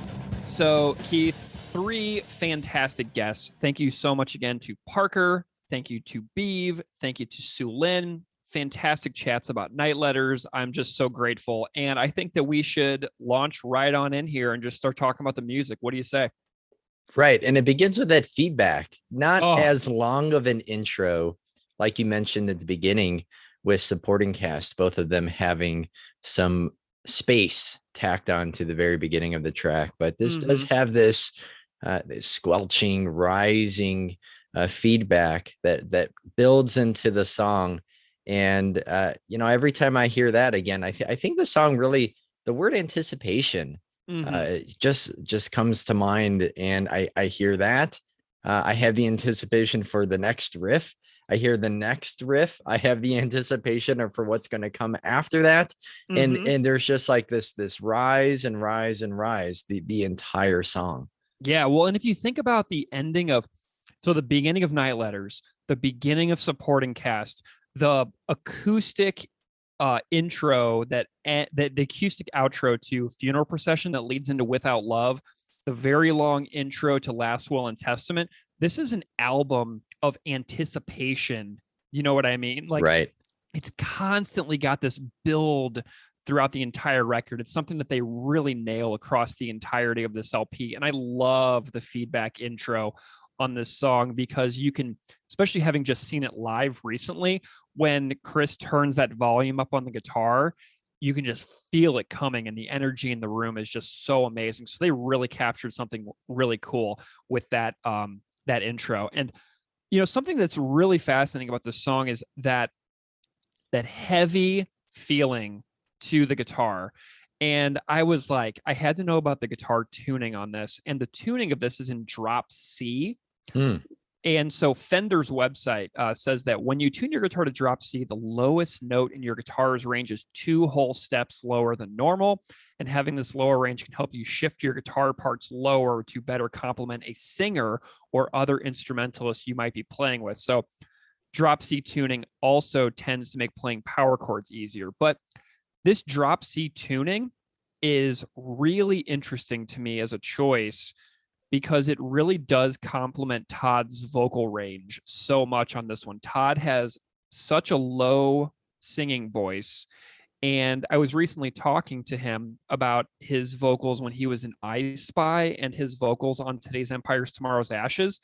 And if you listen to his stuff in the early 2000s or in the 90s, he's very almost like shrieky. He's singing far out of his range, which he talks about on a future interview that we did. But he's singing so far out of his range. So tuning this guitar way down on guitar and bass for this one is really awesome, because it gives a new feel for the band. And I think the tuning may have something to do why this song felt so unique. But that low tuning really does complement Todd's normal range for vocals, which only enhances his lifespan as a vocalist. Which is why the songs on Today's Empire sound so much higher for Todd, because he's singing way out of his sustainable range. He's doing these bursts in the studio, like, in getting through them, but they're unsustainable as far as like for like a full-time touring band. So I love the fact that this one's so low, because it complements his natural range. But I was looking at the opening riff on the Sheet Happens book as well, and it never ceases to amaze me how sometimes the riffs that often blow us away are sometimes the simplest. So if we take this opening riff and you tune to drop C, the opening riff of it's the second fret on the E, A, D, G strings, followed by a 7-9-9 bar chord on the A, D, G strings, and then you have 28 notes for that low E on that chug riff. So there's 28 of those. And just about anyone with some basic guitar skills can do it, which is so cool, because it makes it accessible to the people who love these kinds of songs. So you can be a shredder, but likely only on that opening riff, because then the song gets really wild after that. Right. So I think that almost anybody out there listening, if you have some basic guitar skills, you can do the I think you can play that part, because I did it on my acoustic guitar, which is pretty sweet, because then Beave keeps that intro riff going while Chris adds the layers on top with the so that's where it's just so cool. I love that part. Thinking about that main intro riff, I took some friends to see Propaganda the last time they were in Chicago, and of all the songs they played, a friend of mine who wasn't then and still really isn't familiar with the band now, said that power chord riff blew him away. And at the end we were talking, he was like, man, that riff at the end, that last song. And I was like, really, that one? And which I don't mean as a slight or a criticism, but it just stood out to me that stood out to him, like of all of the things that were played. And it kind of wasn't until that moment that I started to realize, wait, I've really been overlooking this song in a lot of ways. And even though I had always loved it, like that small comment from a friend put that song like way back on my radar, to where it was one that for a while I don't listen to songs on repeat. And I kept listening to it on repeat in the weeks after seeing them in Chicago, just because of just a offhand comment from someone. It made me realize that something that I was overlooking, and how special it was, from someone who hadn't heard it already 100 times like I had. Yeah, that's awesome. I love the fact of like a first time listener of the band walking away with this being the one that stays in their mind. Yeah, like, that's really cool. Because you know, you would think that it would be something like Nation States or Back to the Motor League that would really be the one, like, oh, this one, you know, and then start singing Motor League. But this one being the one that somebody walks away with, love that, because it's just a testament to how powerful this one is. So the first minute and 7 are all build up on this tune, and we have that opening riff section in all 4/4 time. During that marching section, like that, it's like powering through the snow, or like you mentioned earlier, like going for a run and then getting into that rhythm, right? And then it gets going wild because it jumps from 3/4 to 7/8 to 4/4 to 3/4 to 7/8 to 4/4 to 7/4 to 4/4 between 44 and 1 minute and 7 seconds. It's awesome. So anyway, the time signature jumps in just the first minute and 7 in this song are really cool. And of course, check out Clem at Last Note's cover. And I also recommend Alexis Duvau's cover on YouTube. And I think both of them really show the intensity and the complexity, especially of this section that you're talking about, which almost needs to be, if you're not a musician, it needs to be seen to really be appreciated. Absolutely. And just a shout out to Alexi as well, because Alexi did an amazing Dark Matters playthrough video as well that we referred back to on that episode. I love that Dark Matters one, because watching Alexi play Dark Matters, another Todd song, really made me appreciate that song in a brand new way, because Dark Matters was one of kind of like my overlooked songs on Failed States. So Alexi has really helped me appreciate some of the music from other parts of the band too. And then we have that melodic parts with underneath the singing from 1 minute and 7 to 1 minute and 58 that are just so gorgeous under the vocals. And then we hit what Beave and I were talking about, the riff at 1 minute and 58. The song already rocks us so hard with those blast beats and those gorgeous melodic parts and that opening like chugga chugga. And then one of the most iconic propaganda riffs imaginable just lands on us halfway through the song. And it's just perfection the way it lands at the 50% mark in this tune.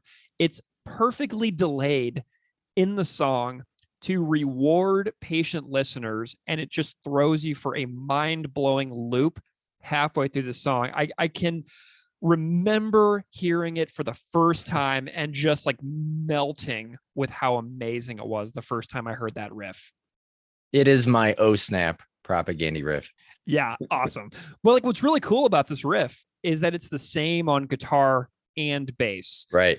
So on the low E, tuned to drop C, the riff is 20030050060056352003005, and then it's 474 on the A string, and then 56535 on the low E, and then you repeat it 4 times, and that's the big riff.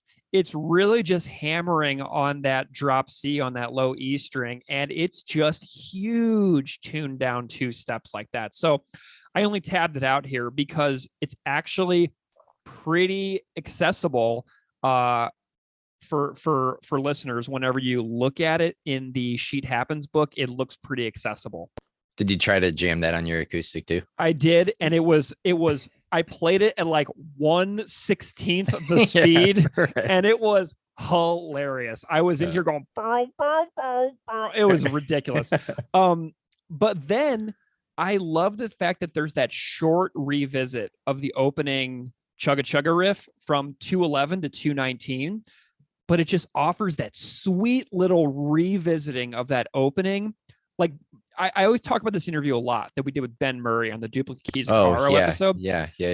Because Ben's like, they give you this big long section in the beginning of a song, and then they give it to you again for like 5 seconds in the middle of the song, and then they move on. So he's like, they remind you of how badass the previous thing was, but then they move on. So I love the fact that there's like this 8 seconds of that opening again in the middle of the song before it transitions back in to the next part of the song. So, and then it's all very unpredictable, but in a way that I definitely mean as a compliment, right? And it fits, of course, the content matter of the lyrics. Absolutely. And then you got that big riff again at 318, but in a subdued manner because the drums are on the toms instead of doing the big China cymbal hits. So you have that big riff at 158 with the accentuating China hits, but then they do it again at 318 to kind of bring us in for a landing on the ending of the song. But the big riff is Jord is doing a different beat under it, so it doesn't hit quite as intensely, but it's a nice little reminder of the riff into a fade out for the song. So it's just so cool. We're gonna have to ask Caven to change the name of the song Big Riff, so that way Night Letters can officially also be known as Big Riff. Big Riff Part 2. But that Caven song, oh, I'm gonna have to listen to that after this now. I love that record so much. So for bass, I cannot stress this enough. Bass on this record hits differently on vinyl at high volumes. I don't know why, but when I put this record on my home turntable system and I crank that volume up to like 80, like I'm not an analog versus digital snob at all. Yeah, I like music and I listen to music differently at different times for different reasons. But the CD and the streaming versions of this record do not sound like the vinyl to me with regards to bass. If I listen to this album on CD in my car, it does not sound on bass like the vinyl in my living room with my wood floors and my nice turntable system. It doesn't feel the same. My bass hits differently for this record on my turntable, and it makes my house quake when I really rock this particular song. So if you want to get your internal organs shaken up a little bit, put this album on vinyl and turn this song up, because I promise you, you will feel and hear the bass differently than if you listen to it just on a streaming service or on a CD in your car. I was thinking about this, how to comment about the bass, Greg, because, I play guitar for fun, and I definitely mean it as like a hobby, and I pick up and I, work my way through the same like 3 or 4 riffs that I might be playing at a time. So I don't know anything about writing music, putting something together on guitar and bass, but the bass performance here to me, I think, is just an incredible distillation of the most important themes present on the guitar. There's the speed, the chaos, the quick fills and hammers, while still adding really unique melodies, all while Todd is simultaneously singing and, if it's live, acting as the band's hype man on stage, physically embodying the music here. So I think it's an incredible vocal performance. It's also a really great bass performance as well. And that Sheet Happens book, I think, if you have trouble picking out on CD some of the bass, that thrown on the vinyl, coming through that will definitely help you appreciate it more. So you want to talk about drums a little bit? No, because I don't understand any of it. Gotcha. Well, I have looked into this a little bit. Okay. So let's chat about this for a second here. I talked to Garrett Miller a little bit Cool. as well for this. He helped me understand a part that I was trying to wrap my brain around. So right off the bat, there is a drum playthrough video of this song by the Australian drummer Kai Smith, who so many listeners of the show guarantee you have seen his punk rock playthrough videos. He's really well known for his drum chronology videos, where he'll play a band's entire catalog where he'll do a massive montage performance of everything. He's done a propaganda montage. But he is also in a band called Local Resident Failure in Australia. And I think that he's filled in a couple of times for friends of the podcast, Frenzel Ram, as well. But anyway, his playthrough video of Night Letters is excellent. So if you're looking for a playthrough video for Night Letters, go watch Kai Smith. And, it's a great performance. But the best part of Kai's playthrough video is that you can see his sense of relief on his face when the song ends and he got through the song successfully. You can see it on his face. Like he does like this like exhale where it's like, oh, thank God that's over. But speaking of this song, this is one of Jord's most standout and unique performances to me ever. It is unmistakable. It is utterly unique from any other Propaganda song. And nobody plays like Jord. I've been thinking about this a little bit over our vacation and the holidays recently about how unique Jord is, because I've been playing my drums a lot lately. And I went down to my basement and I put on Less Talk, More Rock. And I tried to play along to the record. And you'd think that I would be able to just at least like lock in on like the beat, whether or not I could nail the fills. But like I put on Apparently I'm a PC Fascist, the first song in Less Talk, More Rock, and I just could not lock in on Jord and his playing. Like I can play punk rock drums, okay? But I just kept losing the beat and like stopping and like listening and then like trying to lock back on. And like I kept losing the beat. And I'm like, I feel like if any other punk drummer who is well known from the 90s was playing Apparently I'm a PC Fascist, I would have been able to lock on to it. But I just couldn't. And to prove to myself that I actually could play drums, I put on The Decline by NoFX and I locked right onto it. Like I was playing that part where the lyrics are, Father, what have I done?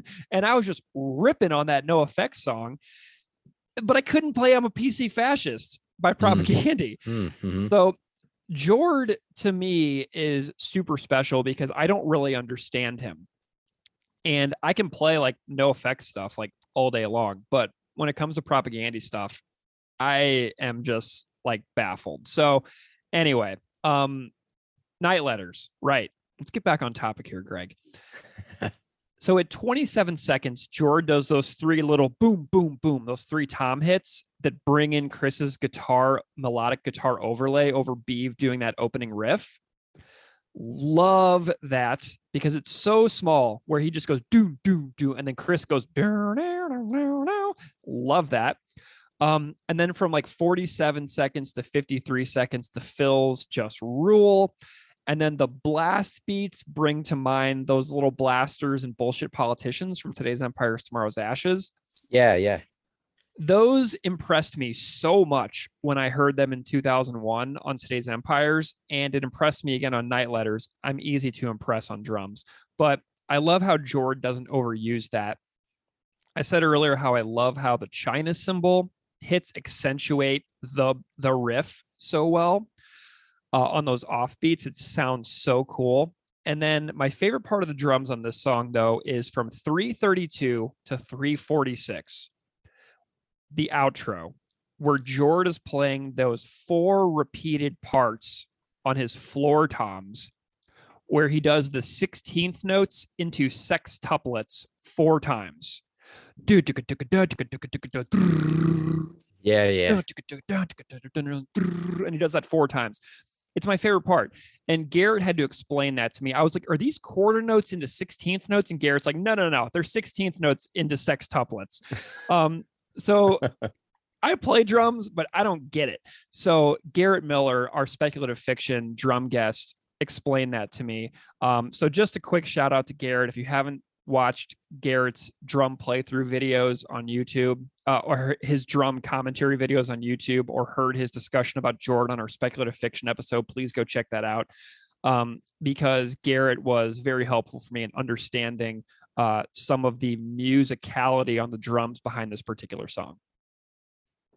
Yeah, great comments, Greg. And, I'll just add that, like I joked, I don't understand much about this song as a whole musically, and especially the drums, but the cymbals, the toms, fills, transitions, and of course the intensity make this a unique Propaganda song, which on its own, of course, is incredibly unique. But it also then makes it a unique Jord performance where the emotion conveyed in the words and also conveyed through the bass and guitar are all just dialed up by what is Jord is doing on the kit. Should we talk about the vocal delivery a little bit? Yeah, especially since you hinted about that already. I think that'd be a good idea. I mean, what can you say about Todd on this song? Like, the performance is amazing. one of my favorite things about this song is that he doesn't sound like he's injuring himself like he sounded on songs like New Homes for Idle Hands or Ordinary People, where, as you'll hear him talk about in a future episode, he often had a tendency, like maybe he was like singing in standard guitar tuning and then like, really blowing himself out to hit the certain ranges. So I love that this song is in a comfortable range.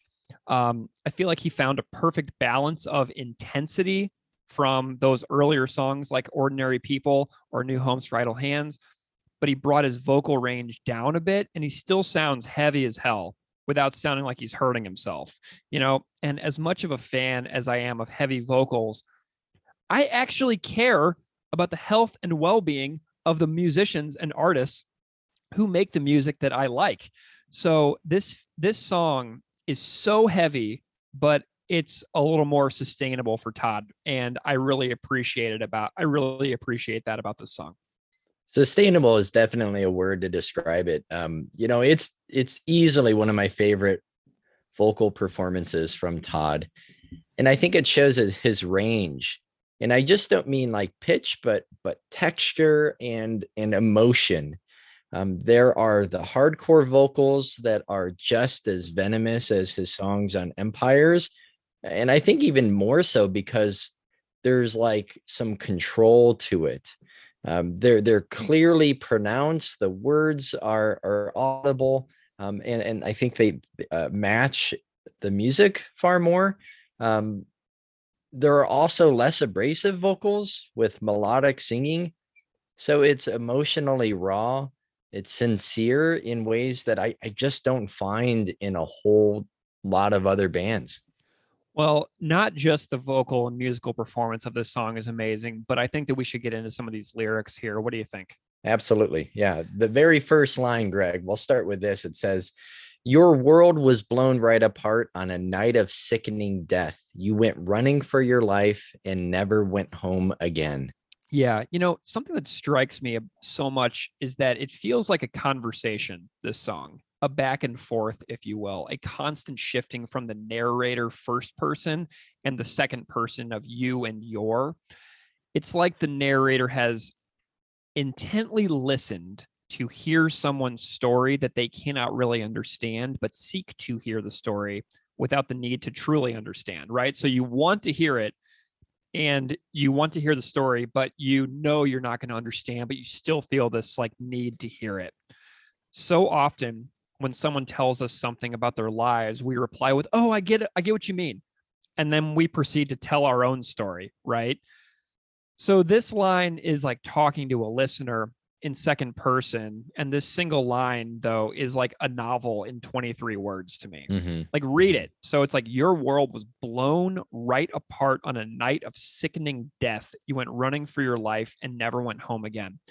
That's like a novel. Like, the entire story can go in infinite directions right there. Do you know what I mean? Oh, yeah, absolutely. I mean, those words are so powerful, but how many people can actually like connect to understand what that means from personal experience? Yeah. And also, like, right off the bat, this song also strikes me as like a companion piece and like a subplot of some of Todd's other works. Todd kind of strikes me as like an empath, if you will. Where when someone tells him a story, like, he takes it on and he feels it in his bones. Like, when he hears a painful story, he feels pain. And that's what I feel like some of what his songs do so well is that he is like taken on this pain and like he like has to communicate that in a way to kind of like release it, or he will just carry it around with him and it will debilitate him. And this is like an empath song. It's like a companion to Life at Disconnect, Cut into the Earth, Fuck the Border, When All Your Fears Collide. You have like these scorched earth landscape feelings, war zones, running toward a more peaceful life. And these tunes are almost like a series where he tells little short stories that might appear as a short story collection of like the biography of lives lived. And this got me thinking about forcibly displaced people. So I found some statistics on this. I went to the UN Refugee Agency's website to get some statistics on how many people's lives are blown apart on night of sickening death and then cause them to run for their lives. So just, this is such a complex topic and such a massive world problem that there's only so much that we can convey on the show, which we always try to say whenever we're talking about things that are so big that, talking about it on a podcast is impossible to capture. But at the end of 2020, there were 82.4 million forcibly displaced people worldwide that were counted. And reasons for displacement in these stats were persecution, violence, conflict, human rights violations, and events that disturb the world order.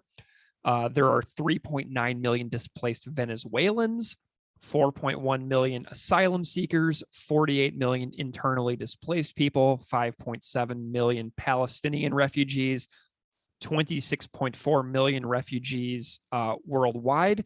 And the conflict in Syria is currently in its 10th year. The outbreak of hostilities in Armenia and Azerbaijan impacted civilians, displaced tens of thousands. Afghanistan, Yemen, and Somalia continue to be displacement hotspots. More than 1 million in Ethiopia were displaced within the country, and more than 54,000 Ethiopians fled recently into eastern Sudan. In Mozambique, hundreds of thousands fled violence and gross human rights violations. 750,000 were displaced in the Sahel region of African nations of Chad, Niger, Mali, Burkina Faso, and Mauritania. In what was described as perhaps the most complex and fastest growing regional crisis worldwide, which I had no idea was even happening. Mm-hmm. Then there are new UNHCR estimates showing that among refugees and Venezuelans displaced abroad, almost 1 million children were born in displacement between 2018 and 2020. Wow. Which is an average of about 300,000 a year. And many of them risk remaining in exile for years to come, some potentially forever. So, the what now question is addressed by the UN Refugee Agency's website, which says, with numbers having risen to more than 82 million, the question is no longer if forced displacement will exceed 100 million, but when. The need for preventing conflicts and ensuring that displaced people have access to solutions has never been more pressing than now. And the early months of 2021 have offered a glimmer of hope, even as conflict and displacement continue in many parts of the world. And the announcement by the U.S. government to admit more resettled refugees, up to 62,500 in 2021 and up to 125,000 in 2022, will provide solutions to more of the world's most vulnerable refugees, especially if other countries follow suit. Another positive step is the government of Colombia's announcement in February of 2021 to grant temporary protection status to more than 1 million Venezuelans. And many more such symbols of solidarity and responsibility sharing are needed to fulfill the rights, needs, and where possible, hopes of the displaced people around the world, and also to realize the vision of the Global Compact on Refugees. So this opening lyric sent me down that. Right. You know what I mean? Like, that's what I say when I was like, this is a novel in 23 words. That is what I found based on just this first opening line alone. I'm going to jump back to what you said, Greg, about perspective, because I do think perspective here is an incredibly effective and powerful device that Todd is using here in his storytelling, in his lyric writing, and his performance. With the idea of empathy, a colleague recently told me about a strategy in a classroom in which a student will tell someone else something that they experienced.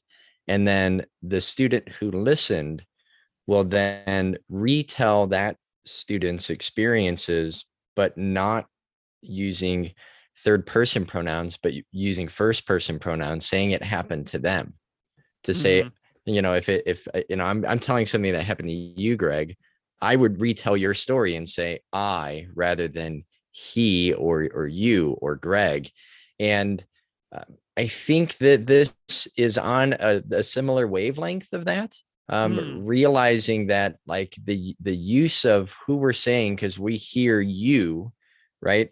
Well, I'm thinking you, I'm thinking me, right? When I hear that, to perhaps shock us out of thinking who this actually could be talking to. If this is a specific story of someone who's experienced it, that perhaps that we're all vulnerable to something like this in the future. And I agree. I think Cut Into the Earth has that second person perspective device.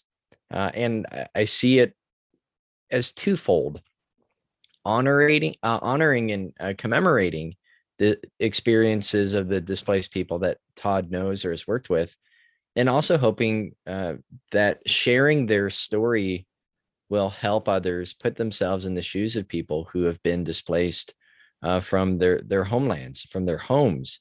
Your world was blown right apart. You went running for your life. Your world would implode. You have traveled so far. It's burning you inside. So that's just, I think, very powerful, again, storytelling and use of these stories in a way not to just write a song, right? I think I asked Todd about this previously with Dark Matters, in telling others experiences, perhaps like the personal struggle of putting other people's lives out through his music. And I think there maybe the challenges with that, to where it doesn't accidentally just get interpreted and seen as a song, or Night Letters, it's just a ripper, or it's just a song to mosh to, or it's the song with, the big riff or whatever.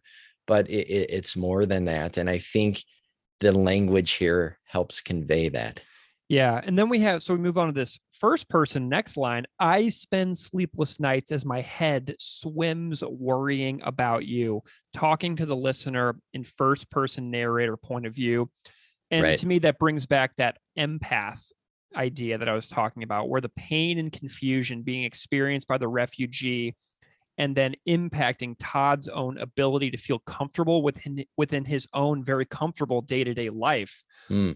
Like, he knows that since the other person is feeling stressed, he is also unable to calm himself down to enjoy the little things in his life that actually make his life good. Does that make sense? Oh, yeah. And I see a parallel with Mate Ka as well. With rather than there being this comparison across time when Chris was young, right, when he was a young teenager riding his bike and things are happening in East Timor. I mean, Todd is saying, like, here are the things happening now, like the contrast between our lives. And again, here it's really driven home by the music. It's raw and honest and straightforward lyrics like this. I mean, that there's nothing fancy about that, and it doesn't need to be. But it helps me realize that if I'm not losing sleep over the hardships faced by people in my community, or my students, or the people passing through where I live, or those on the other side of the globe, then I'm probably not paying attention enough if I don't have those thoughts, those stories, those experiences swirling around in my head as well. Yeah. And then we have this, you work the night shift so you won't be alone. And we have another second person. I'm just curious what your thoughts are on this line, because, I didn't really think too hard about this one. Yeah. I mean, this really, for one, I think it solidifies that this is based off of a specific individual. Like, it's pretty clear that like that's such a specific detail that I'm guessing that this is not just a vague description of a conglomeration of people that Todd knows, but he's specifically talking about someone that he knows or worked with. And I hear won't be alone in maybe a few ways. One, out of fear, not wanting to be alone, but also in another way, just wanting some companionship, someone to talk to, even if it's a coworker who might listen, if it's the night shift and there's fewer supervisors and people can have more time to talk. So I think that's just a really specific, powerful human detail that can get overlooked in the rest of the track. Yeah. And also, now that I'm thinking about that, that's really interesting. Working the night shift means that you're not sitting alone in the dark in your house, unable to sleep. Because, like, what if these things and these thoughts are like these traumas are keeping you up at night. And so if you're going to be awake at night with trauma, you might as well try to not be alone, right? You might as well not suffer in your, like, by yourself in an apartment. You might as well have something to occupy your time, so you don't just sit around like at a table, like chain smoking and drinking coffee at 3 a.m, you know? Right. And then we have this, I am adept at cold, which I love this line for personal reasons. So we have a reference here to Winnipeg, obviously, but Todd, who was born and raised in Saskatchewan, which is where I used to live, and he now lives in Manitoba, has been a pro at dealing with cold his entire life.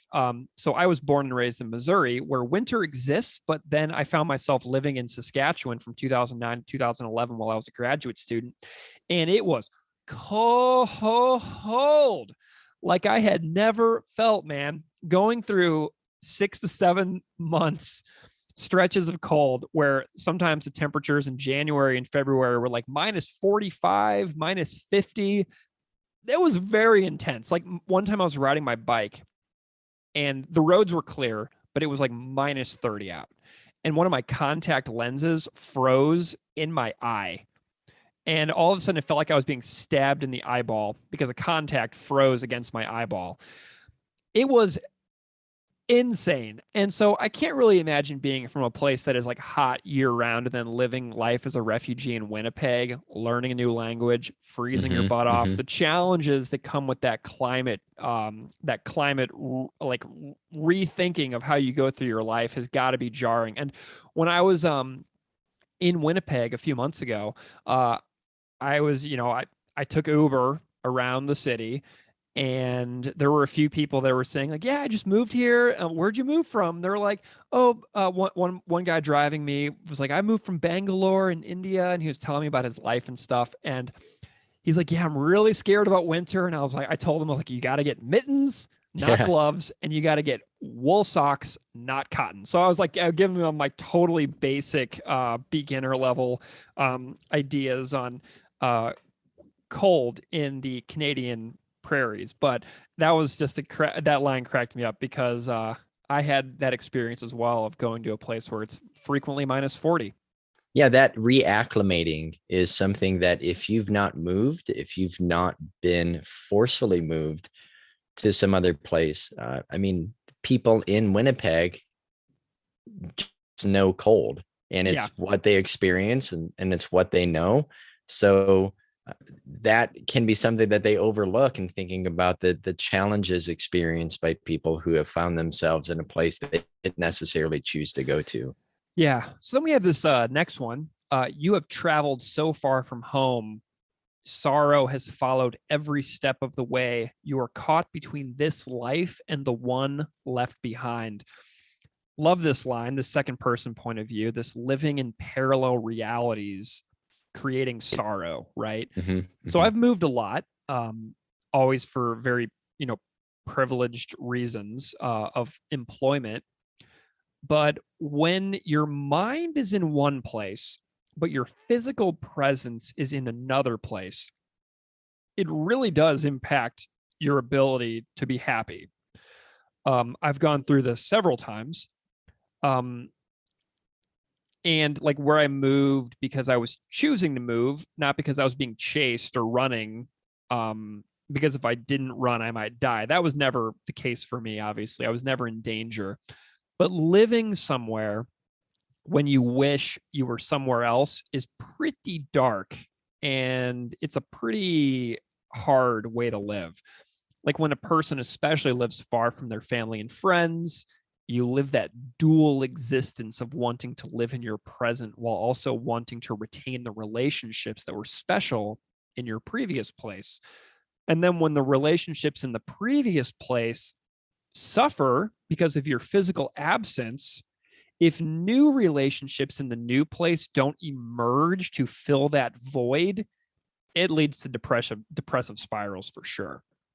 Yeah, that's a great explanation, Greg. And I think this was probably one of my favorite lines in the entire song. I see this as a lesson, a message to the listener, helping them to understand that there are many reasons why it might be difficult or dangerous for for people to stay in their own countries. You've mentioned some already, families, parents and children fleeing violence and war, hunger, extreme poverty, persecution for a various number of reasons, climate change or natural disasters, or in probably far more likely circumstances, a combination of these things. So if I had to leave my apartment today with my wife and my son, carrying only the necessities for survival, leaving my home, my memories, the protection of the walls and the roof, then there must be something so broken or dangerous about where I live, either the city or the country, that the uncertainty of the elements, the outdoors, and the uncertainty of the kindness of others, gambling, essentially hoping that others would accept us. I'd hope people would welcome me with open arms rather than, accusing gestures or simplified rhetoric. I shared a poem before, and I thought back to this. No one leaves home unless home is the mouth of a shark. So caught between these places for a variety number of reasons, that idea is just very, very powerful. It's profound. Holding on to the memories and the hope for one's homeland while trying to acclimate to a new culture or geography or climate like the cold, under social and political and economic changes. Whether it's a student of mine who was looking at his village on Google Classroom in Yemen, or when I taught ESL classes at my local library, one of the students there was trying to sell toys to fundraise to send money back to Nepal, to his family and friends who had been impacted by the earthquakes in Nepal. So with that, I guess, dual experiences caught between those places, what probably worsens that is the ignorance of the people in the newfound home that aren't even aware of the conditions that are happening right in someone's homeland, that they're oblivious to it, and oblivious or possibly indifferent to the challenges that those people are facing elsewhere. It reminds me of a quote from Between the World and Me. Great book. Not being violent enough could cost me my body. Being too violent could cost me my body. We could not get out. So clearly the context here is pretty different, but I think it also speaks to just a tragic catch-22, that escaping famine, war, and persecution, only to find oneself in a nation hostile to immigrants and refugees, like where they're not accepted in either place and therefore can't settle and find comfort in either place. Yeah. That is a great book, by the way. Ta-Nehisi Coates. That's a good one. I've taught that book before, and my students loved it as well. It was very accessible. Then we have this next line. I see it's burning you inside like some exploding sun. Your mind constantly returns to a place that's not so fucking cold, but on fire with war. To me, this line finds the person who now lives safely, catching themselves enjoying their new life, right? Oh, yeah. That's a great idea. Yeah. If the person runs away from a war zone, finds a new place to live, and has moments of happiness, that conflict of being pulled in two directions, it's like when you find yourself experiencing happiness because of your new peaceful place that you live, like something that might emotionally trigger a memory, and then you feel guilty for enjoying your new life, right? So like you experience like these moments of joy of like meeting a new friend, living in a new place, not feeling like you're in danger all the time. And then you're like, you have these moments of being like, oh, this is really nice. And then it reminds you of where you came from and the people that you left behind that are still living in that. And then how hard it would be to actually like enjoy your new peaceful situation, because it would be like a selfish enjoyment because you're still lacking the people who are behind that are still living in dangerous situations. So like, what if you flee a dangerous place, find yourself living in a new place, have a moment of enjoyment, then something happens in your mind that snaps you into remembering that your entire family is elsewhere, possibly in danger. It would just make it hard to enjoy little moments. That's something that this line brings out of me, but I also like the opposing imagery of the freezing and the fire, which is pretty cool. And then we have the next line. You're starting over from scratch, sending your money home. You're working as hard as you can while life hangs in the air. I see distant lights up ahead, but I'm worrying about you. It's all taking its toll. You can't concentrate. You are being crushed by the world. I have gotten lucky so far. Yeah. I love the acknowledgement of Todd feeling grateful for what he has in life, but I also love his acknowledgement that he has gotten lucky so far. Mm-hmm. Great point. Nothing is certain. Nobody listening to this podcast knows what their lives will be like in 4, 10, 20, or 40 years. Some of us listening or talking here might meet tragic and premature ends. Some of us might have catastrophic accidents that change the course of our lives forever. As unlikely as it may seem, like everything in Todd's life, my life, your life, all of the people listening's lives, our lives might change in a single moment. And then you'll be crushed by the world. You'll have to start over from scratch. You might have to send money to other people. Like, I've read too many articles recently about how much like the American system of voting is in danger due to what will become the endless series of election result challenges and how this might change the trajectory of this country. And if I can be perfectly honest, I have very little hope that the years 2025 to 2030 will be good at all. And I hope I listen back to this in the year 2029 and be like, hey, I was wrong. But it's kind of hard to have a ton of hope in the future right now. So like, whenever I think about I have gotten lucky so far, that line is the one that hits me the hardest. Does that make sense? Yeah, for sure. And that's a great acknowledgement, and pointing out here the contrast too. So clearly the contrast between the different lives and lived experiences between Todd and the person or people that he is singing about.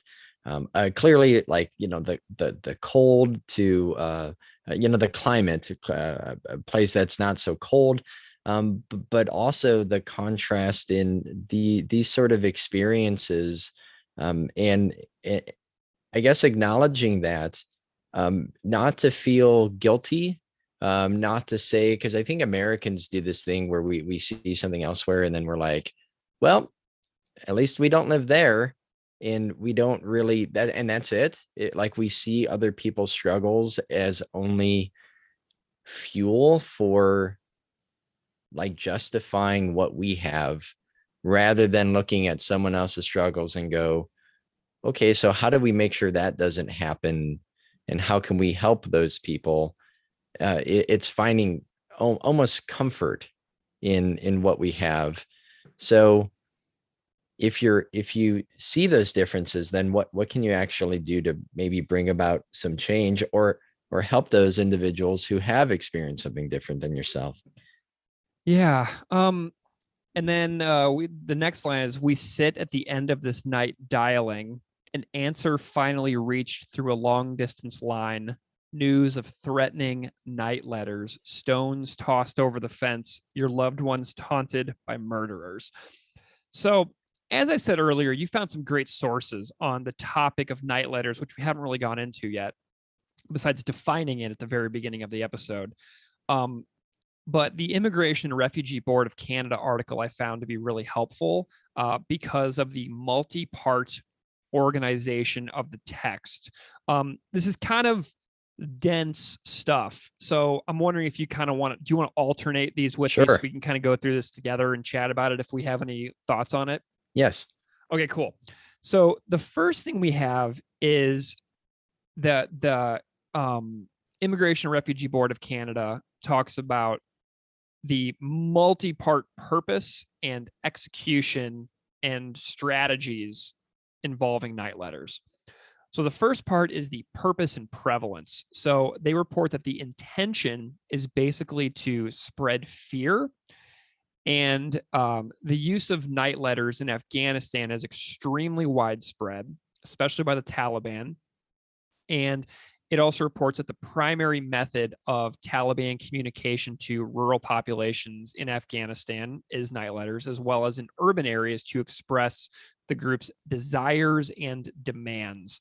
A professor who provided information for the article also indicated that night letters often threaten violence or death if demands are not met, and may also advise, quote unquote, advise the audience, which can include districts, villages, or communities, about forthcoming attacks or about expectations of conduct and behavior. So that's the purpose and the prevalence of night letters. Right. And although the Taliban are specifically known for deploying this form of threat and intimidation, other insurgent groups have used them as well. And the primary target audience for the Taliban night letters is the local population, specifically the population in Pashtun-dominated provinces of southern and eastern Afghanistan, regions that have traditionally been the support base of the Taliban. So targets of night letters are generally specific individuals believed by the Taliban to be transgressing Taliban rules or instructions, or more generally to local community groups such as a small village. So the professor explains that targets include people that could be perceived as low-level targets, such as officials, women, teachers, junior employers, working with international organizations, among others. And sources report that targets of night letters also include the following: Afghan government employees, including police, security personnel, and people perceived by the Taliban to be spies, people working for international forces and embassies, religious and intellectual scholars, such as Islamic scholars that do not adopt to Taliban religious interpretations, human rights activists, defenders and educators and students, individuals working for national and international demining organizations or non-government organizations, tribal elders, political parties, religious personalities, businessmen who might be, this might be done for ransom, women who work outside the home, including those working as teachers, as for the government or in civil society. And in March of 2014, presidential and provincial elections, Taliban night letters were also aimed at voters. So these can look different ways as well. So night letters are generally short, one-page letters or notes that are hand delivered, and it could be argued that each one is basically like a specific and distinct type. And letters are, quote, very often handwritten and for particular individuals or communities with particular instructions. Night letters are sometimes also used on the Taliban's official letterhead, but mostly they are written on pieces of paper that are stamped and have the sender's name and signature, and they're typically handwritten, and in some rare cases, they are printed. Sources also explain that letters are often written in Pashto or Dari languages. So a little bit of extra history that I found during about night letters is from a different source that you mentioned.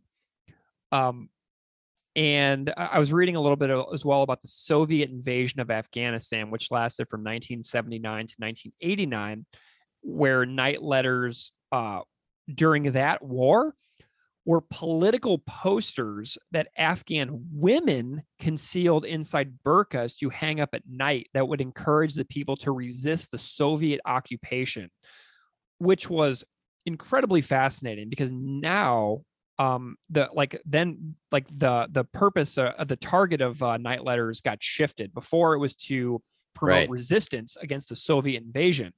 And then the target of these night letters shifted to Afghan people themselves later on. And the missions of the Afghan women who were like almost like part of the resistance were very dangerous, but women were used for those propaganda missions because they were allowed to walk the streets at night during the Soviet occupation of Afghanistan. So the Mujahideen was an insurgent group that successfully fought off a 10-year Soviet invasion, which had a lot of negative impacts on the Soviet Union. And it was often referred to as Soviet Union's Vietnam because it was so costly, time intensive, and did not yield any actual benefits. But the war produced millions of refugees, and many came back after the Soviet-Afghan War after having been in other places. But apparently they were excited to help rebuild the country, only to have the Mujahideen opposition who began to send night letters aimed at the women of Afghanistan. So Right. women of Afghanistan were delivering night letters to Afghan people to resist the Soviet occupation. And then later on, the night letters wound up being a strategy used by the Mujahideen against those exact women. And I found the text of a night letter, but one that was posted on the walls and buildings around Peshawar, Pakistan, was interesting to me because it was translated from Dari by an American scholar named Carol Rose, who currently works for the ACLU of Massachusetts. And the night letter in question was aimed at Afghan refugees who fled from Afghanistan during the Soviet War. And here's the text of an actual night letter posted in Pakistan to Afghan refugees who had fled the Soviet War. Warning. This is to inform all Muslim refugees who have left their homeland to safeguard their pride and protection of their honor. It is evident that the moral and Islamic principles and conditions are being deteriorated day by day, and unconfident conditions prevail here. The Afghan girls and women wander in streets and around the foreign agencies. They have some sort of affinities and relationships with Jewish atheists and other infidels. Since Islam vigorously condemns such affinities, it recognizes the perpetrators as culprits and infidels. These kinds of relationships create immorality and prostitution, which lead to adversity and misfortune. In order to prevent such evil and unbearable acts, the Afghan nation is, for the first time, warned to immediately stop these indecent acts. If they are repeated, the responsible authorities will be obliged to proceed in accordance with the principles and provisions of Islamic Sharia, and the Mujahideen will launch a comprehensive action in this regard. The following terms are announced for all refugees. 1. No Afghan girl or lady is henceforth allowed to work with non-Muslim foreign agencies and wander around. 2. The parents, brothers, uncles, and other close relatives are directly responsible for their families. If such acts are repeated, misfortune and severe punishment will be extended to them. This comes from an article called Night Letters, written by Carol Rose, the executive director of ACLU Massachusetts and former writing fellow for the Institute of Current World Affairs. So I just thought that was really interesting, finding the appearance of letters, finding what languages they're typically written in, and then finding the example of an actual text aimed at some people who had done what this song talks about, fled for their lives to a different place where they might achieve peace, and then were not very welcomed when they got there. Yeah, and that gendered twist about the use of night letters and how it switched from Afghan women to later targeting them, that was something that really surprised me. And a detail I found when looking at night letters used in Iraq for our Rattan Kane episode, and something I had just earmarked to come back to. So to jump back, the delivery of the letters, most were delivered by hand and distributed at night, at which time they might be nailed to a door, wall, tree, or pushed under a door or left on the street. And it was noted that only a few would be given out at any one time. And whether a person reported a night letter to police depends on individual circumstances, but that there is frequently little confidence in police ability or even interest in investigating and dealing with these sort of threats. And, what happens when you get these, right? These letters, the consequences. So the article goes into the consequences of receiving a letter and what those results may entail. So according to the Minority Rights Group International, night letters are followed up with real violence and in some cases murder, forcing recipients such as women working in politics or the public sphere to leave their employment or face risks to their family's safety. And similarly, the article also explains that threats and night letters are taken seriously by targets, and the consequences for ignoring letters includes death. The Danish Immigration Service reported that according to information gathered from several sources in Kabul in 2012, the consequences for ignoring threat letters include killing or physical elimination, kidnappings or abduction for ransom, hijackings, assault or physical beatings, and torture, etc. And then the Danish Immigration Service also reports that there were different levels of intimidation, and in some cases, killings might occur, while in others, the assault is limited to beatings, or sometimes nothing happens. But that seems like a pretty sketchy risk to take. And I can imagine in the context of this song that if someone manages to escape or go live in another country where things are a bit, I don't know, I hate this word, freer, but that their main priority might be getting their family to immigrate too. So if a country loses people, they lose the ability to control a person who leaves. So it's against the interests of a repressive government to allow people to leave. So that is why if somebody gets out, the family who leaves, they don't want more people to leave. Because if people leave, you have less people to do the work that is required of people in a society to keep a society functioning. So it is against the interests of a very controlling group of people to allow citizens of a country to leave. So that's something that made me think about the consequences as well. Yeah. And I also think, Greg, it's worth mentioning that there has been another resurgence of night letters within the last 6 months, specifically targeting Afghans who are believed to have worked with Western nations. So I found an article from August of just last year that said Naz, who was a 34-year-old, a father of 6, who his construction company helped the UK military build roads in Afghanistan. He said that he applied for sanctuary in Britain under an Afghan relocation program, but had been rejected. And then he said, quote, "The letter was official and stamped by the Taliban. It is a clear message that they want to kill me. If I attend the court, I will be punished with my wife. If I don't, they will kill me. That is why I am in hiding, trying to find a place to escape, but I need help."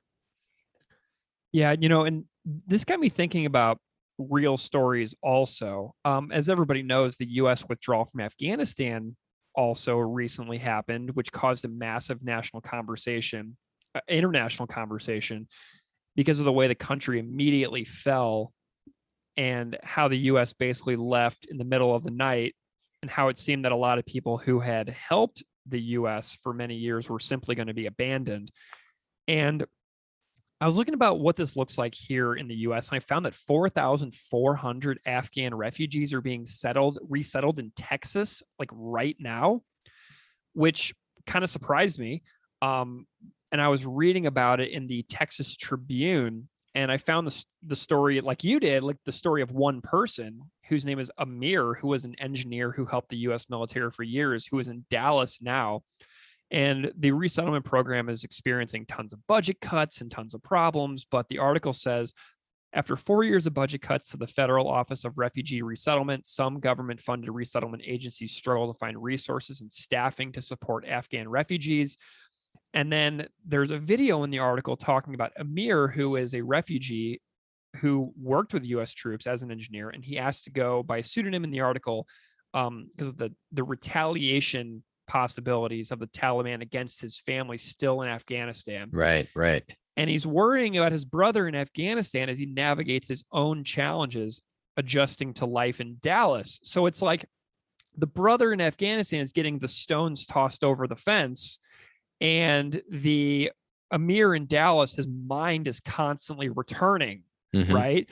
So there's so many real examples that you can find if you dig into the stories of these refugee resettlement programs that fit exactly into the different points that are listed out in this song. So it's so powerful. And then the very last line, tell them it's 3 years that they'll have to wait as their whole world implodes. Yeah, the length of refugee and immigration application processes intrigued me, and I was looking at a little bit of statistics on this because the 3 years thing is like, how long is it going to be until we can get them out? So the National Immigration Forum reports that the length of the asylum process varies, but it typically takes between 6 months and several years. And the length of asylum processes may vary depending whether the asylum seeker filed affirmatively or defensively and on the particular facts of their asylum claims. But under the affirmative asylum process, the Immigration and Nationality Act requires scheduling of the initial interview within 45 days after the application is filed and making a decision within 180 days. But under the defensive asylum process, applicants must go through the immigration court system, which faces significant backlogs. And as of July 2018, there were over 733,000 pending immigration cases, and the average wait time for an immigration hearing was 721 days. Wow. And the backlog was worsening for a decade as the funding for immigration judges failed to keep pace with an increasing caseload. And that's in July 2018. Right. The world between July of 2018 and January of 2022, it's stark differences here that we're talking about. So I cannot imagine this is better. Yeah, this line, Greg, there's so many propaganda lines that cut through the absurdity of the world that we've put upon ourselves. If that's the bureaucracy that acts as a wall and barrier just as much as any armed fortified border does. But just imagine like explaining the wait list and the application process to a child in a war zone, right? To your child. I always forget that the whole world implodes is the last line of the song. It doesn't really feel like it. It seems unexpected and abrupt. And I really think that adds to the message and the purpose and the overall themes. It just kind of seems to the lyrics just come to a stop there in an unexpected way. Yeah, and it doesn't end with a note of hope in any way. So many times you and I have discovered that there's like a call for a better world at the end of some of these songs. And this one doesn't have that, which, that's an interesting contrast to some of the other ones that we've talked about. Okay. Well, those are the lyrics. Did you find anything good on YouTube for comments? Yeah, I actually found a number. One said, "This is one of the most heart-wrenching and sad songs I've ever heard a punk band play. Unfortunately, it's true. So many families are forced to move as refugees, and all too often someone will be left behind. Horrible." When he sings the bit "as the whole world implodes," I get goosebumps every time. So powerful and moving.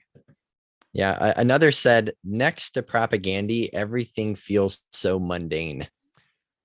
I found that comment too. That's a good one. I watched a couple of live performances of this one as well, and someone wrote "Jord hammering down back there," which I thought was funny. All right, I got two more. One is this says, "This song makes me want to cry. My family found refuge in Canada right after I was born in Iran during the war with Iraq. My brother was almost 14 and could have been drafted into that war. My parents left their house and everything behind. Many more are not so lucky. They can't bring their entire family with them. Adapting is hard, but war is worse. This song makes me feel better about it, though, because it shows that even though some may not have lived through it, they still care." And then the last one is maybe just an easier response to end with. "I stand not by my country, but by the people of the whole fucking world." Ooh, that's a nice little precursor to a very soon to come future episode. But that comment that you read about the person resettling from Iran, that's an amazing comment. Yeah. All right. Well, some lessons like that this song had me thinking about is the song illuminates how good my life is, even when it's not going great. There is no amount of planning a person can do in their life that the world won't throw back against you. And to me, the "gotten lucky so far" sentiment is crucial in this song. I think about that line a ton. I've gotten lucky so far. when I hear people in my life talk about immigrants or refugees with like an air of derision, scorn, condescension, any form of negativity, I think about this song. And we know nothing about the lives of other people unless we ask, which Todd clearly did ask to get the story behind this song. And if we never ask and we only judge without information the reasons why people move from place to place, our minds will remain small about the vastness of the world and what could cause someone to move from the only home they've ever known. And this got me thinking about what is available in my area. And I've spent the morning looking at the services of the International Institute of Buffalo and wondering if there's anything I can do to actually do something as opposed to doing nothing. So that's kind of what I'm walking away from with this song. Yeah. Greg, I don't know much about Afghanistan, though the song isn't only about Afghanistan and the people from there who find themselves strewn across the globe like human flotsam. It's about the great causes of conflicts that displace people wherever they're from, the struggles that those humans face to get themselves and their families out of harm's way, the struggles of those who are left behind. And I've been trying to thumb through any books related to the songs that we've been discussing. So I have a copy of Cobble and Winter by Ann Jones, and I saw that I made a mark by this passage on that I want to share really quickly. It says, "On one side of our divided world stand the privileged nations, especially our own, exercising the discipline of whatever it takes to buy some illusory sense of security. And the other, the miserable little failed states that serve as battlefields for our proxy wars, their patriots, our puppet soldiers, their civilians, our collateral damage, their societies, the rubble through which our democracy marches ever onward to the open market." Barnett Rubin says it well.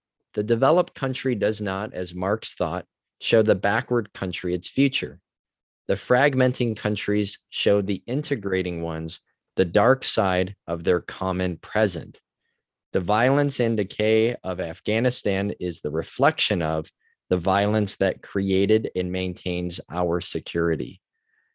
So putting myself in there and realizing it's not something just separate and isolated, that displaced people are not a burden, they're not some anomaly, they are a result, a byproduct of our domestic and international failings. So to zoom in, to make this maybe a little bit more practical, I guess, Carlos Fuentes said, "Recognize yourself in he and she who are not like you and me." You don't have to know what it is like to be a refugee to empathize with a person who's displaced from their homeland. Amnesty International has some great resources and tips regarding asylum seekers and refugees. One thing I found said, each human being has more than one identity.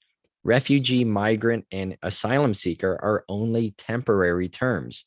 They do not reflect the whole identity of women, children, and men who have left their homes behind to start a new life in a new country. When we use these labels, we need to remember that out of the many ways in which people describe themselves, these terms only refer to one experience, that of leaving their countries. But the identities of these people are made up of so many other things. So related to that, Greg, I tell my students when learning about people from the past, especially in the context of slavery, to not be afraid to identify with people, to avoid thinking of, say, enslaved people as anything other than people, to trust your instincts and how someone would act or feel. And the same is true for people who find themselves as migrants or refugees. What would you miss about your home? What would you take with you if you had to pack tonight? How desperately would you try to get back to your homeland? Or how much would you be able to focus on your new home if your family was left across the ocean? How would you want people to greet you as an asylum seeker? I think those are all things that those probably aren't great leaps, and they're not going to be very different in what actual displaced people would think and feel today. Yeah. Those are great questions to end on, and asks us to put ourselves in the shoes of the people being, the lives being discussed in the song. We've gotten lucky so far, many of us listening, I would imagine, and it's important to remember and to reflect upon. Obvious. I feel like the rating for this song is obvious. This is it's a 5. It's a perfect song for me. I would give this one a 5,000 out of 5, possibly. But this is my favorite Todd song ever, I think. And it has absolutely every base covered as far as what I love about this band. So 5. Yeah, it's a 5. It's a 5 musically. It's a 5 lyrically. It's a 5 thematically. Every possible way. This song is a gift. Well, that is our episode on Night Letters. Just want to give one more shout out to our guests, Parker Molloy, David Guillas, and Sulynn Hago. Thank you so much, all of you, for participating in our project here at Unscripted Moments, a podcast about propaganda. Thank you to Garrett Miller for the drum tutorial, essentially, on some of those parts. If you want to get in touch with us, you can find us on Twitter and Instagram at propagandapod. You can email us at propagandapod@gmail.com. And I'll go ahead and sign us off here this episode with Propaganda playing Night Letters live on July 9th, 2013 in Paris, France.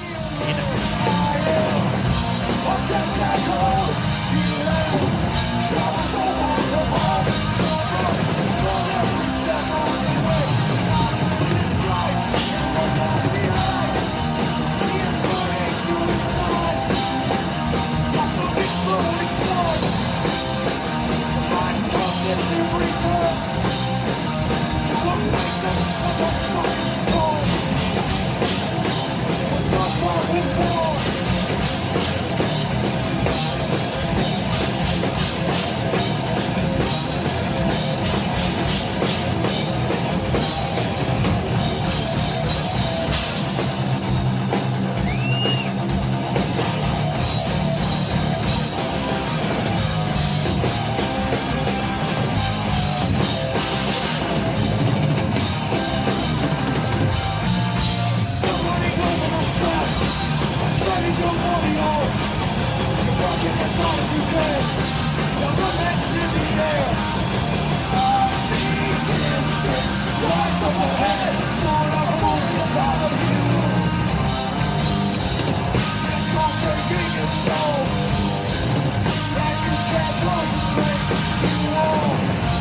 My cat is so bad. I was gonna say I saw him in the background. He's running around. He's being